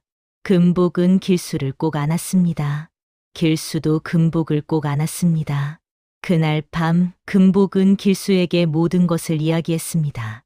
한양에 가서 영의정 댁의 후손으로 인정받았고 재산도 돌려받았고 과거 시험에 장원 급제했고 임금께서 직접 암행어사로 임명하셨다는 것까지. 그런데 왜 나를 찾아왔느냐? 아버지를 모시러 왔습니다. 금복은 품에서 문서를 꺼냈습니다. 이것은 집 문서입니다. 한양에 큰 집을 마련했습니다. 아버지와 함께 살고 싶습니다. 금복아, 그럴 수 없다. 나는 머슴이고 너는 양반이다. 아닙니다. 아버지는 제 아버지입니다. 신분이 무슨 상관입니까? 금복은 계속 말했습니다. 아버지, 저는 4년 동안 아버지를 그리워했습니다. 매일 밤 아버지 생각을 하며 잠들었습니다. 이제 제발 함께 사십시다. 길수는 눈물을 닦았습니다. 금복아, 고맙다. 그러나 나는 여기가 편하다. 나는 여기서 삶아. 금복은 놀랐습니다. 왜요? 왜 안 가시려고 하세요? 길수는 웃었습니다. 금복아, 나는 큰 집이 필요 없다. 논도 필요 없다. 내가 사람답게 잘 컸으니 그게 내 복이다. 아버지, 나는 평생 복이 없는 줄 알았다. 그런데 너를 키웠으니 이만한 복이 어디 있겠느냐? 내가 잘 사는 모습을 보는 것만으로도 나는 충분하다. 금복은 울었습니다. 아버지, 그래도 함께 사십시다. 아니다. 나는 여기가 좋다. 다만 가끔 와서 얼굴이나 보여다오. 그것만으로도 충분하다. 금복은 더 이상 말하지 못했습니다. 그날 밤 두 사람은 밤새 이야기를 나누었습니다. 지난 4년 동안의 일들, 서로 그리워했던 순간들, 앞으로의 삶에 대해. 다음 날 금복은 떠나야 했습니다. 아버지, 다음 달에 다시 오겠습니다. 그래, 조심해서 가거라. 금복은 말에 올라탔습니다. 그러나 가지 못하고 계속 뒤를 돌아보았습니다. 길수는 손을 흔들었습니다. 금복아, 내 이름답게 살아라. 비단처럼 귀한 복을 누리며 살아라. 네, 아버지. 금복은 눈물을 흘리며 떠났습니다. 길수는 금복이 완전히 사라질 때까지 서서 지켜보았습니다. 그리고 중얼거렸습니다. 나는 복 없는 줄 알았는데 금복 하나 키웠으니 이만하면 인생 잘 산 거다. 그날 저녁 마을 어귀에 앉아 길수는 석양을 바라보았습니다. 마을 사람들이 지나가며 인사했습니다. 길수야, 내 아들 대단하더라. 암행어 사라니. 예, 고맙습니다. 너도 이제 편하게 살 수 있겠구나. 길수는 고개를 저었습니다. 저는 이미 편하게 살고 있습니다. 제 아들이 훌륭하게 자랐으니 이보다 더 편한 삶이 어디 있겠습니까? 사람들은 고개를 끄덕였습니다. 길수는 계속 말했습니다. 옛말에 백절불굴이라는 말이 있습니다. 어떠한 난관에도 굽히지 않고 이겨나간다는 뜻이지요. 나는 평생 가난하고 천했지만 그래도 굽히지 않고 성실하게 살았습니다. 그리고 금복이를 만났고 그 아이를 키웠습니다. 피 한 방울 섞이지 않았지만 금복이는 제 자식입니다. 제가 가르친 대로 정직하고 성실하게 자라주었습니다. 이것이 바로 제 복입니다. 사람들은 감동했습니다. 길수는 석양을 바라보며 생각했습니다. 인생이란 무엇일까? 돈을 많이 버는 거? 높은 벼슬을 하는 거? 아니다. 진정한 인생은 누군가를 사랑하고 누군가에게 사랑받는 것이다. 그리고 그 사랑을 지키기 위해 최선을 다하는 것이다. 길수는 금복을 사랑했고 금복도 길수를 사랑했습니다. 비록 떨어져 살지만 그 사랑은 변하지 않았습니다. 그것이 길수의 복이었고 금복의 복이었습니다. 그 후로 금복은 한 달에 한 번씩 길수를 찾아왔습니다. 매번 귀한 선물을 가져왔지만 길수는 받지 않았습니다. 나는 내 얼굴을 보는 것만으로도 충분하다. 금복은 그럴 때마다 눈물을 흘렸습니다. 그리고 언젠가 금복이 말했습니다. 아버지, 제가 결혼하게 되었습니다. 그래? 잘 됐구나. 아버지를 모시고 살고 싶습니다. 아니다. 나는 여기가 좋다. 내 신부가 나를 불편해할 수도 있다. 그럴 리 없습니다. 제 아내도 아버지를 뵙고 싶어 합니다. 결국 길수는 금복의 집으로 갔습니다. 큰 저택이었습니다. 길수는 어색했지만 금복과 며느리가 극진히 모셨습니다. 아버님, 편히 계세요. 며느리는 길수를 진심으로 아버지처럼 대했습니다. 길수는 행복했습니다. 그리고 2년 후 금복에게 아들이 태어났습니다. 금복은 아들의 이름을 지으며 길수에게 물었습니다. 아버지, 제 아들의 이름을 지어 주십시오. 길수는 웃으며 말했습니다. 효복이라고 하거라. 효도하는 복이란 뜻이다. 좋은 이름입니다. 아버지. 금복은 아들을 안고 길수에게 보여주었습니다. 효보가, 이분이 내 할아버지시다. 세상에서 가장 훌륭하신 분이시다. 아기는 길수를 보고 웃었습니다. 길수도 웃었습니다. 그리고 생각했습니다. 나는 정말로 복을 받았구나. 금복이라는 아들도 있고 효복이라는 손자도 있고 이렇게 좋은 며느리도 있구나. 이것이 바로 내 인생의 복이구나. 옛날 옛적 조선 후기 어느 겨울날의 일이었습니다. 갑자기 맑던 하늘이 시커멓게 변했습니다. 까악 귀청을 찢는 소리와 함께 수천 마리 까마귀 떼가 하늘을 뒤덮었지요.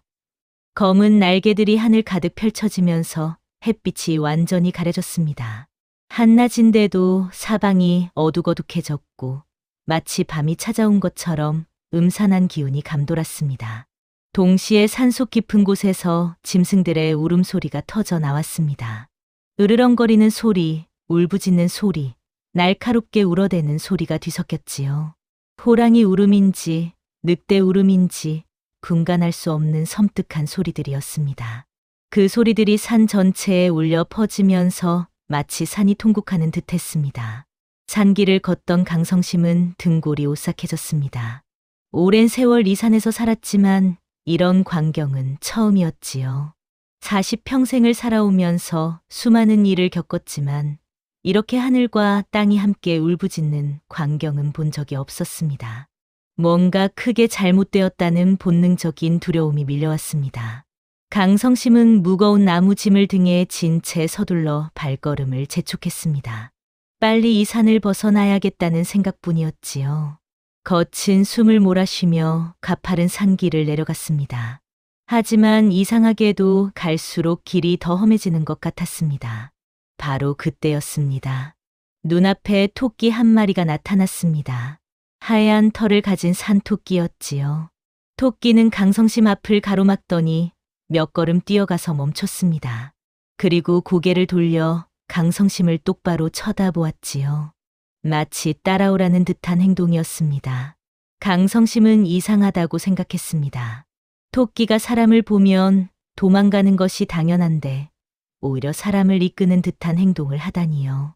하지만 강성심은 토끼를 무시하고 제 갈 길을 가려 했습니다. 그런데 이번에는 노루가 나타났습니다. 노루도 토끼와 똑같은 행동을 했지요. 몇 걸음 뛰어가다 멈추고 강성심을 돌아보았습니다. 강성심이 따라오지 않자 노루는 다시 돌아와 강성심 앞을 맴돌았습니다. 강성심의 가슴이 두근거리기 시작했습니다. 뭔가 예사롭지 않은 일이 벌어지고 있다는 것을 느꼈지요. 그때 여우까지 나타났습니다.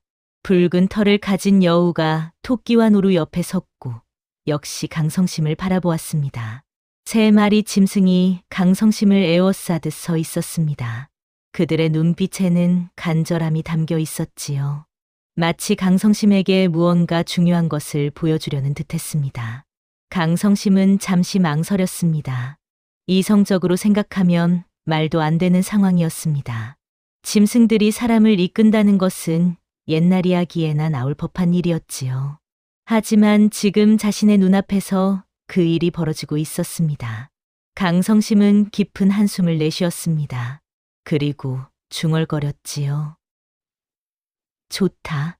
너희들이 보여주고 싶은 것이 무엇인지 보자꾸나. 마치 그 말을 알아들은 것처럼 3마리 짐승이 동시에 움직였습니다. 그들은 강성심을 산속 더 깊은 곳으로 이끌었지요. 평소라면 절대 가지 않았을 험한 길이었습니다. 가시덤불이 우거지고 바위가 널린 곳이었습니다. 강성심은 짐승들을 따라갔습니다. 등에 진 나무 짐이 무거웠지만 왠지 멈출 수가 없었지요. 발걸음을 옮길 때마다 가슴속에서 무언가가 끓어오르는 것 같았습니다. 불안함과 동시에 묘한 기대감이 섞여 있었습니다. 얼마나 걸었을까요? 강성심은 큰 바위가 있는 숲속에 이르렀습니다. 사람 키보다 훨씬 큰 바위였고 그 주변으로 오래된 나무들이 둘러서 있었지요. 음산하면서도 신성한 느낌이 드는 곳이었습니다. 짐승들은 그 바위 앞에서 멈췄습니다. 그리고 강성심을 한번 보더니 조용히 숲속으로 사라졌지요. 마치 자신들의 임무를 다했다는 듯이 말입니다. 강성심은 홀로 바위 앞에 섰습니다. 사방이 조용했습니다. 아까까지 울어대던 짐승 소리도 멎었고 까마귀 떼도 어느새 사라진 뒤였지요. 오직 바람 소리만이 나무 사이를 스쳐 지나갔습니다. 그때였습니다. 바위 아래에서 희미한 소리가 들려왔습니다. 처음에는 바람 소리인가 싶었지만 귀를 기울이자 분명한 소리였습니다. 아기가 우는 소리였지요. 강성심은 화들짝 놀라 바위 뒤로 달려갔습니다. 그리고 그곳에서 평생 잊지 못할 광경을 보았습니다. 누더기에 쌓인 갓난아기가 바위 아래 움푹 파인 곳에 누워 있었습니다. 아이는 온몸을 떨며 울고 있었지요. 파란 입술, 얼어붙은 작은 손, 창백한 얼굴이었습니다. 온몸이 얼음장처럼 차가워 보였습니다. 조금만 늦었어도 얼어 죽었을 것이 분명했습니다. 강성심의 가슴이 철렁 내려앉았습니다. 어떤 사람이 이 추운 겨울에 갓난아기를 이 깊은 산 속에 버린 것일까요? 얼어 죽으라고, 짐승에게 물려 죽으라고 내던진 것이 분명했습니다. 강성심은 재빨리 등에 진 나무 짐을 내려놓고 아이를 안아들었습니다. 아이의 몸은 정말로 얼음장같이 차가웠습니다. 숨은 아직 붙어 있었지만 언제 끊어질지 모를 정도로 약했지요. 그런데 그 순간 기적 같은 일이 벌어졌습니다. 그렇게 울어대던 아이가 뚝 울음을 멈춘 것이었습니다. 그리고 눈을 떠 강성심을 똑바로 쳐다보았지요. 강성심은 숨이 멎는 것 같았습니다. 아이의 눈이 너무나 맑았기 때문이었습니다. 맑고 초롱초롱하게 빛나는 눈이었지요. 갓난아기라고는 도저히 믿을 수 없을 만큼 또렷하고 깊은 눈빛이었습니다. 마치 오랜 세월을 살아온 어른의 눈처럼 지혜롭고 동시에 세상 어떤 것보다도 순수한 눈빛이었습니다. 그 눈은 강성심의 마음속 깊은 곳까지 꿰뚫어 보는 듯했습니다. 강성심이 지금까지 살아온 삶, 겪었던 고통, 품고 있던 슬픔을 모두 알고 있는 듯한 눈빛이었지요. 하지만 그 눈빛에는 비난이나 동정이 아니라 깊은 이해와 따뜻한 위로가 담겨 있었습니다. 강성심의 눈에서 뜨거운 눈물이 주르륵 흘러내렸습니다. 자신도 모르게 흐르는 눈물이었지요. 언제부터였을까요? 이렇게 눈물을 흘린 것이. 벼슬에서 쫓겨났을 때도, 억울한 죄명을 뒤집었었을 때도, 모든 것을 잃고 이 깊은 산속으로 쫓겨왔을 때도 강성심은 눈물을 보이지 않았습니다. 이를 악물고 참았지요. 하지만 지금 이 작은 아이 앞에서 강성심의 마음이 무너져 내렸습니다. 아이의 맑은 눈을 보는 순간 그동안 쌓아왔던 모든 아픔과 슬픔이 한꺼번에 터져 나온 것이었습니다. 강성심은 문득 깨달았습니다. 이 아이와 자신이 얼마나 닮았는지를 말이지요. 강성심도 버림받았습니다. 한때는 나라를 위해 헌신하던 충직한 벼슬아치였습니다. 백성들을 진심으로 아꼈고 불의를 보면 참지 못하는 고든 성품이었지요. 하지만 그런 성품이 오히려 화가 되었습니다. 악덕 탐관오리 조판서의 잘못을 바로잡으려 했던 것이 잘못이었습니다. 조판서는 백성들의 피를 빨아 재산을 불리고 권력을 마음대로 휘두르는 인물이었지요. 강성심은 조정에서 목소리를 높였고 조판서의 악행을 낱낱이 밝히려 했습니다. 하지만 조판서는 더 교묘했습니다. 거짓, 증거를 만들어 오히려 강성심에게 영모의 죄를 뒤집어 씌웠지요. 임금을 배신하고 나라를 뒤엎으려 했다는 거짓 죄명이었습니다. 아무리 억울함을 호소해도 소용없었습니다. 조판서의 권력은 너무나 컸고 그의 말을 의심하는 이는 아무도 없었습니다. 강성심은 벼슬에서 쫓겨났습니다. 한양의 집도 재산도 명예도 모두 빼앗겼지요. 친구라고 믿었던 이들은 하나둘 등을 돌렸고 가족마저 떠나갔습니다. 영모를 꾸민 역적의 가족이라는 낙인이 찍힌 것이었지요. 강성심은 홀로 이 깊은 산속으로 들어왔습니다. 세상으로부터 버림받은 것이지요. 나라를 위해 헌신했건만 나라는 그를 역적으로 낙인 찍었습니다. 백성을 위해 목소리를 높였건만 아무도 그의 편이 되어주지 않았습니다. 이 아이도 마찬가지였습니다. 누군가 이 어린 것을 이 깊은 산속에 버리고 갔습니다. 아마도 부모일 것입니다. 자신의 피를 나눈 아이를, 자신의 뱃속에서 나온 아이를 이렇게 차가운 겨울 산속에 버린 것이지요. 살라고 버린 것이 아니라 죽으라고 버린 것이 분명했습니다. 왜 버렸을까요? 먹여 살릴 형편이 안 되어서였을까요? 아니면 아이에게 무슨 결함이 있다고 여겨서였을까요? 이유가 무엇이든 이 아이는 세상으로부터 버림받은 것이었습니다. 둘 다 억울하고 외로웠습니다. 이 차가운 세상에 홀로 남겨진 존재였지요. 강성심은 아이를 꼭 끌어안았습니다. 아이의 차가운 몸이 자신의 품에서 서서히 따뜻해지는 것이 느껴졌지요. 강성심의 눈에서 흘러내리는 눈물이 아이의 얼굴에 떨어졌습니다. 이 아이를 그냥 둘 수는 없다. 강성심은 떨리는 목소리로 중얼거렸습니다. 사람 하나 살리는 게 죄라면 난 기꺼이 그 죄를 짊어지마. 온 세상이 너를 버렸어도 나만은 너를 지켜주마. 너를 버린 세상이 너를 외면해도 내가 너의 아비가 되어주마. 아이는 강성심의 품에서 조용히 눈을 감았습니다. 처음으로 편안한 표정을 지었지요. 아이의 입가에 희미한 미소가 번졌습니다. 마치 강성심의 말을 알아들은 것처럼 말입니다. 강성심은 재빨리 자신의 옷을 벗어 아이를 감쌌습니다. 그리고 아이를 품에 꼭 안은 채 일어섰지요. 나무짐은 그대로 두고 오직 아이만 안고 산을 내려가기 시작했습니다. 하늘을 보니 어느새 까마귀 떼는 사라지고 다시 맑은 햇살이 내리쬐고 있었습니다. 짐승들의 울음소리도 완전히 멎었지요. 마치 모든 것이 이 만남을 위해 준비된 것처럼 세상은 다시 평온을 되찾았습니다. 강성심은 아이를 안고 걸으며 생각했습니다. 이것은 우연이 아니라고, 하늘이 자신과 이 아이를 맺어준 것이라고 말이지요. 까마귀 떼도, 짐승들의 울음소리도, 토끼와 노루와 여우도 모두 하늘이 보낸 것이었습니다. 자신에게 이 아이를 구하라고, 이 아이의 아비가 되어주라고 말하는 것이었습니다. 강성심의 가슴이 뜨거워졌습니다. 모든 것을 잃었다고 생각했는데 이제 지켜야 할 소중한 것이 생긴 것이었지요. 외로웠는데 이제 혼자가 아니었습니다. 세상으로부터 버림받았지만 이제 자신을 필요로 하는 존재가 생긴 것이었습니다.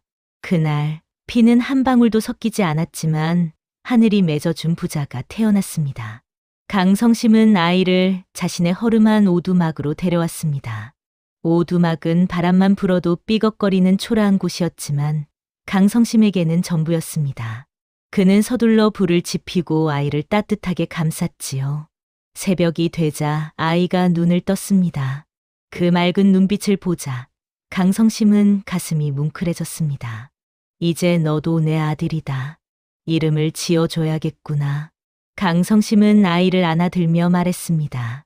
만복이라고 하면 어떨까? 세상 사람들은 내가 복이 없어서 버려졌다고 할 게다. 하지만 난 안다. 너는 복을 나눠줄 팔자란 걸 말이야. 아이는 방긋 웃는 것 같았습니다. 강성심도 미소를 지었지요. 그날부터 강성심은 만복이를 키우기 위해 더욱 열심히 일했습니다. 새벽부터 산에 올라가 나무를 햅고 그것을 팔아 쌀을 샀지요.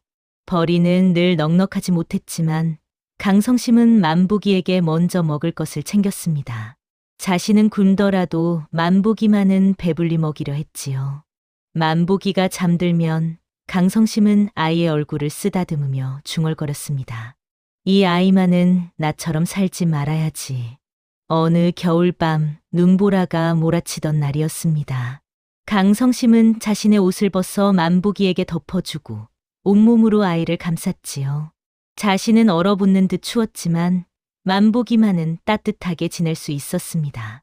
세월이 흘러 만복이는 5살이 되었습니다. 강성심은 만복이를 보며 늘 신기해했습니다. 아이는 또래보다 말을 빨리 배웠고 글자도 금방 익혔지요. 하지만 무엇보다 특이한 것은 만복이가 사람을 대하는 방식이었습니다. 만복이는 사람을 만나면 말보다 얼굴을 먼저 봤습니다.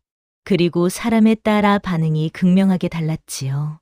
어떤 사람 앞에서는 환하게 웃었지만 어떤 사람 앞에서는 고개를 돌리고 숨었습니다. 이상한 것은 만복이가 피하는 사람들이 하나같이 나중에 문제를 일으켰다는 것이었습니다. 어느 날 저녁 강성심이 조심스럽게 물었습니다. 만복아, 너는 사람 얼굴을 보면 뭐가 보이느냐? 만복이는 천진난만하게 대답했습니다. 아버지, 사람 얼굴에는 마음이 다 나와 있어요. 어떤 사람은 얼굴에 따뜻한 빛이 있고 어떤 사람은 어두운 그림자가 있어요. 강성심은 가슴이 철렁했습니다. 아이가 사람의 내면을 읽는 특별한 눈을 가진 것이 분명했지요. 만복아, 그 눈은 소중한 것이다. 하지만 함부로 쓰면 안 된다.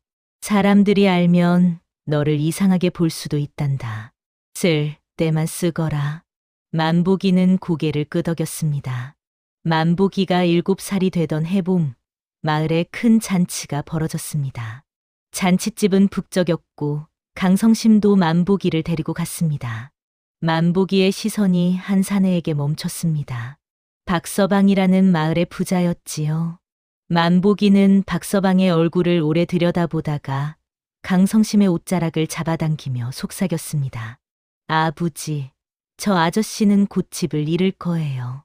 강성심은 화들짝 놀라 만복이의 입을 막았습니다. 열흘 후 박서방이 노름빚으로 모든 재산을 잃었다는 소문이 퍼졌습니다. 순식간에 거지 신세가 되어버린 것이지요. 소문이 퍼지기 시작했습니다. 강성심의 아들이 앞날을 본다더라. 며칠 뒤 남의 불행을 즐기기로 유명한 아주머니 하나가 찾아왔습니다.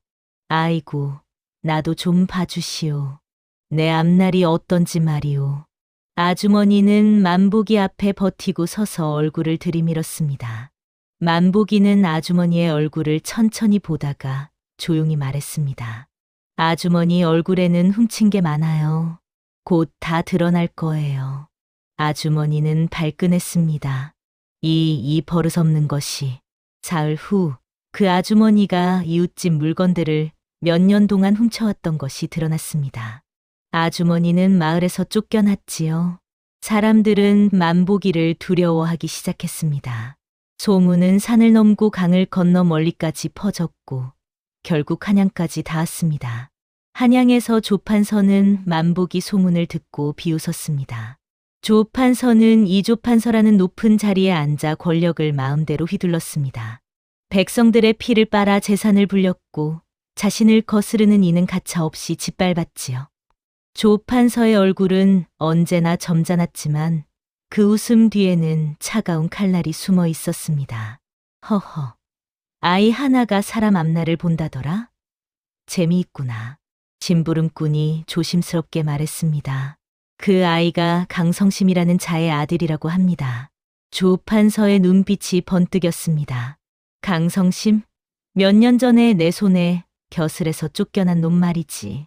그 놈이 아들을 키우고 있었다니. 조판서는 명령했습니다. 그 아이를 한양으로 데려오너라. 내가 직접 만나보겠다. 며칠 후 강성심과 만보기에게 한양으로 오라는 명이 떨어졌습니다. 강성심은 그 말을 듣는 순간 온몸이 얼어붙었습니다. 하지만 거부할 수 없었지요. 이틀 후 강성심과 만보기는 한양으로 향했습니다. 사나흘이 걸려 한양에 도착했지요. 조판서의 저택은 웅장했습니다. 백성들의 피땀으로 지은 집이었습니다. 조판서가 마루에 앉아 두 사람을 기다리고 있었지요.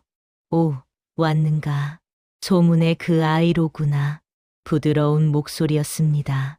하지만 강성심은 알았습니다. 그 목소리 뒤에 숨은 독을 말이지요. 만보기는 조판서의 얼굴을 조용히 바라보았습니다. 그 순간 아이의 얼굴이 굳어졌지요. 만보기는 조판서의 얼굴에서 끔찍한 것을 보았습니다. 검은 그림자가 얼굴 전체를 뒤덮고 있었고 눈에는 차가운 아기가 가득했지요. 무엇보다 무서운 것은 조판서의 끝이었습니다. 그 얼굴은 아주 흉한 끝을 향해 가고 있었습니다. 조판서가 물었습니다. 어떠하냐? 내 앞날이 어떻게 보이느냐? 만보기는 침묵했습니다. 진실을 말해야 할까요? 아니면 거짓을 말해야 할까요? 만보기는 아버지를 돌아보았습니다. 강성심의 얼굴에는 걱정이 가득했지요. 만보기는 아버지를 지키기 위해 거짓을 택했습니다. 대감님의 얼굴에는 아직 복이 남아 있습니다. 앞으로 더 높은 자리에 오르실 것입니다. 조판서의 눈빛이 번뜩였습니다. 그런데 말이다. 아이야, 너는 지금 나에게 거짓말을 하고 있는 것이 아니냐? 만보기는 움찔했습니다. 아닙니다. 조판서는 시선을 강성심에게 돌렸습니다. 강성심, 내 놈이로구나. 내 자식이 정말로 사람 앞날을 볼 수 있는지는 모르겠으나 한 가지는 분명하다. 이 아이는 나에게 거짓을 말했다. 조판서는 명령했습니다. 강성심을 잡아들여라. 순식간에 하인들이 달려들어 강성심을 붙잡았습니다. 대감, 제발 아이만은 놓아주십시오. 만보기는 울음을 터뜨렸습니다. 태어나서 처음으로 소리내어 우는 것이었지요. 아부지, 아부지. 강성심은 끌려가면서도 만보기를 돌아보았습니다. 만보가, 잘 들어라. 그 사람 얼굴을 꼭 기억해라. 내가 본 그대로를 기억하고 절대 잊지 마라. 그것이 강성심이 만보기에게 남긴 마지막 말이었습니다. 강성심은 옥에 갇혔습니다. 조판서는 강성심에게 거짓, 자백을 받아내려 했지요. 하지만 강성심은 끝까지 거부했습니다. 고문은 가혹했고 강성심의 몸은 점점 망가져 갔습니다. 한 달 반이 지나고 강성심은 옥에서 숨을 거두었습니다. 고문의 후유증과 굶주림을 이기지 못한 것이었지요. 만복이는 그 소식을 듣고 며칠 동안 아무것도 먹지 못했습니다. 밤에는 울었고 낮에도 눈물이 마를 날이 없었습니다. 마을 사람들은 만복이를 불쌍히 여겼지만 아무도 선뜻 거두려 하지 않았습니다. 조판서의 눈밖에 날까 두려웠기 때문이었지요. 만복이는 홀로 강성심의 오두막에서 지냈습니다. 그러던 어느 날 만복이는 아버지가 남긴 마지막 말을 떠올렸습니다. 그 사람 얼굴을 꼭 기억해라. 만복이는 조판서의 얼굴을 떠올렸습니다. 그 검은 그림자로 뒤덮인 얼굴, 흉한 끝을 향해 가는 운명을 말이지요. 만복이는 다짐했습니다. 아버지, 제가 반드시 그 사람의 끝을 보겠습니다. 만복이는 더 이상 도망치지 않기로 했습니다. 이제 관상은 복수의 칼이 되었습니다. 만복이는 홀로 살아남았습니다. 산에서 나무를 캐고 강에서 물고기를 잡으며 끼니를 이었지요. 마을 사람들이 가끔 몰래 음식을 가져다 주기도 했습니다. 세월이 흘러 만복이는 10살이 되었습니다. 그 세월 동안 아이는 자신의 능력을 갈고 닦았습니다. 사람의 얼굴을 보는 눈이 더욱 정교해졌지요. 어느 날 마을에 큰 장이 섰습니다. 만복이도 장터로 갔고 저 멀리서 조판서를 마주쳤습니다. 조판서는 한양에서 내려와 이 지역을 순찰하고 있었지요. 만복이는 조판서를 향해 걸어갔습니다. 그리고 큰 소리로 외쳤습니다. 저 사람의 얼굴을 보십시오. 저 사람은 제 손으로 제 무덤을 팝니다. 장터가 순식간에 조용해졌습니다. 만복이는 말을 이어갔습니다. 저 사람의 얼굴에는 악행이 가득합니다. 수많은 사람을 짓밟고 수많은 목숨을 빼앗았습니다. 그 죄가 이제 저 사람 자신에게 돌아갈 것입니다. 사람들이 웅성거렸습니다. 조판서는 비웃으며 자리를 떠났지만 그의 얼굴에는 불안한 기색이 역력했지요. 그날 이후 이상한 일들이 벌어지기 시작했습니다. 조판서의 측근 중 한 명이 도망쳤습니다. 조판서의 모든 악행을 적은 문서를 들고 도망친 것이었지요. 그 문서는 조정의 사원부로 전달되었습니다. 이어서 조판서가 뇌물을 받고 벼슬을 판 사실이 드러났습니다. 증거가 속속 나왔고 증인들이 하나둘 나타났지요. 조판서는 당황했습니다. 지금까지 완벽하게 숨겨왔던 죄들이 한꺼번에 드러나고 있었습니다. 사람들은 수군거렸습니다. 그 아이 말이 맞았다. 조판서가 정말로 무너지고 있어. 조판서는 만복이를 떠올렸습니다. 그 아이가 처음 자신의 얼굴을 보았을 때 무언가를 보았을 것이라는 생각이 들었지요. 그해 겨울 조판서가 다시 마을을 방문했습니다. 많은 사람이 모였고 만복이도 사람들 틈에 있었지요. 만복이는 조판서를 가리키며 큰 소리로 말했습니다. 이 사람은 제 손으로 제 무덤을 팝니다. 이미 파기 시작했습니다. 만복이는 계속 말했습니다. 한양에서 벌어지고 있는 일을 여러분도 들으셨을 것입니다. 조판서의 악행이 드러나고 있습니다. 제가 몇 년 전에 말씀드린 대로입니다. 사람들은 만복이의 말을 믿기 시작했습니다.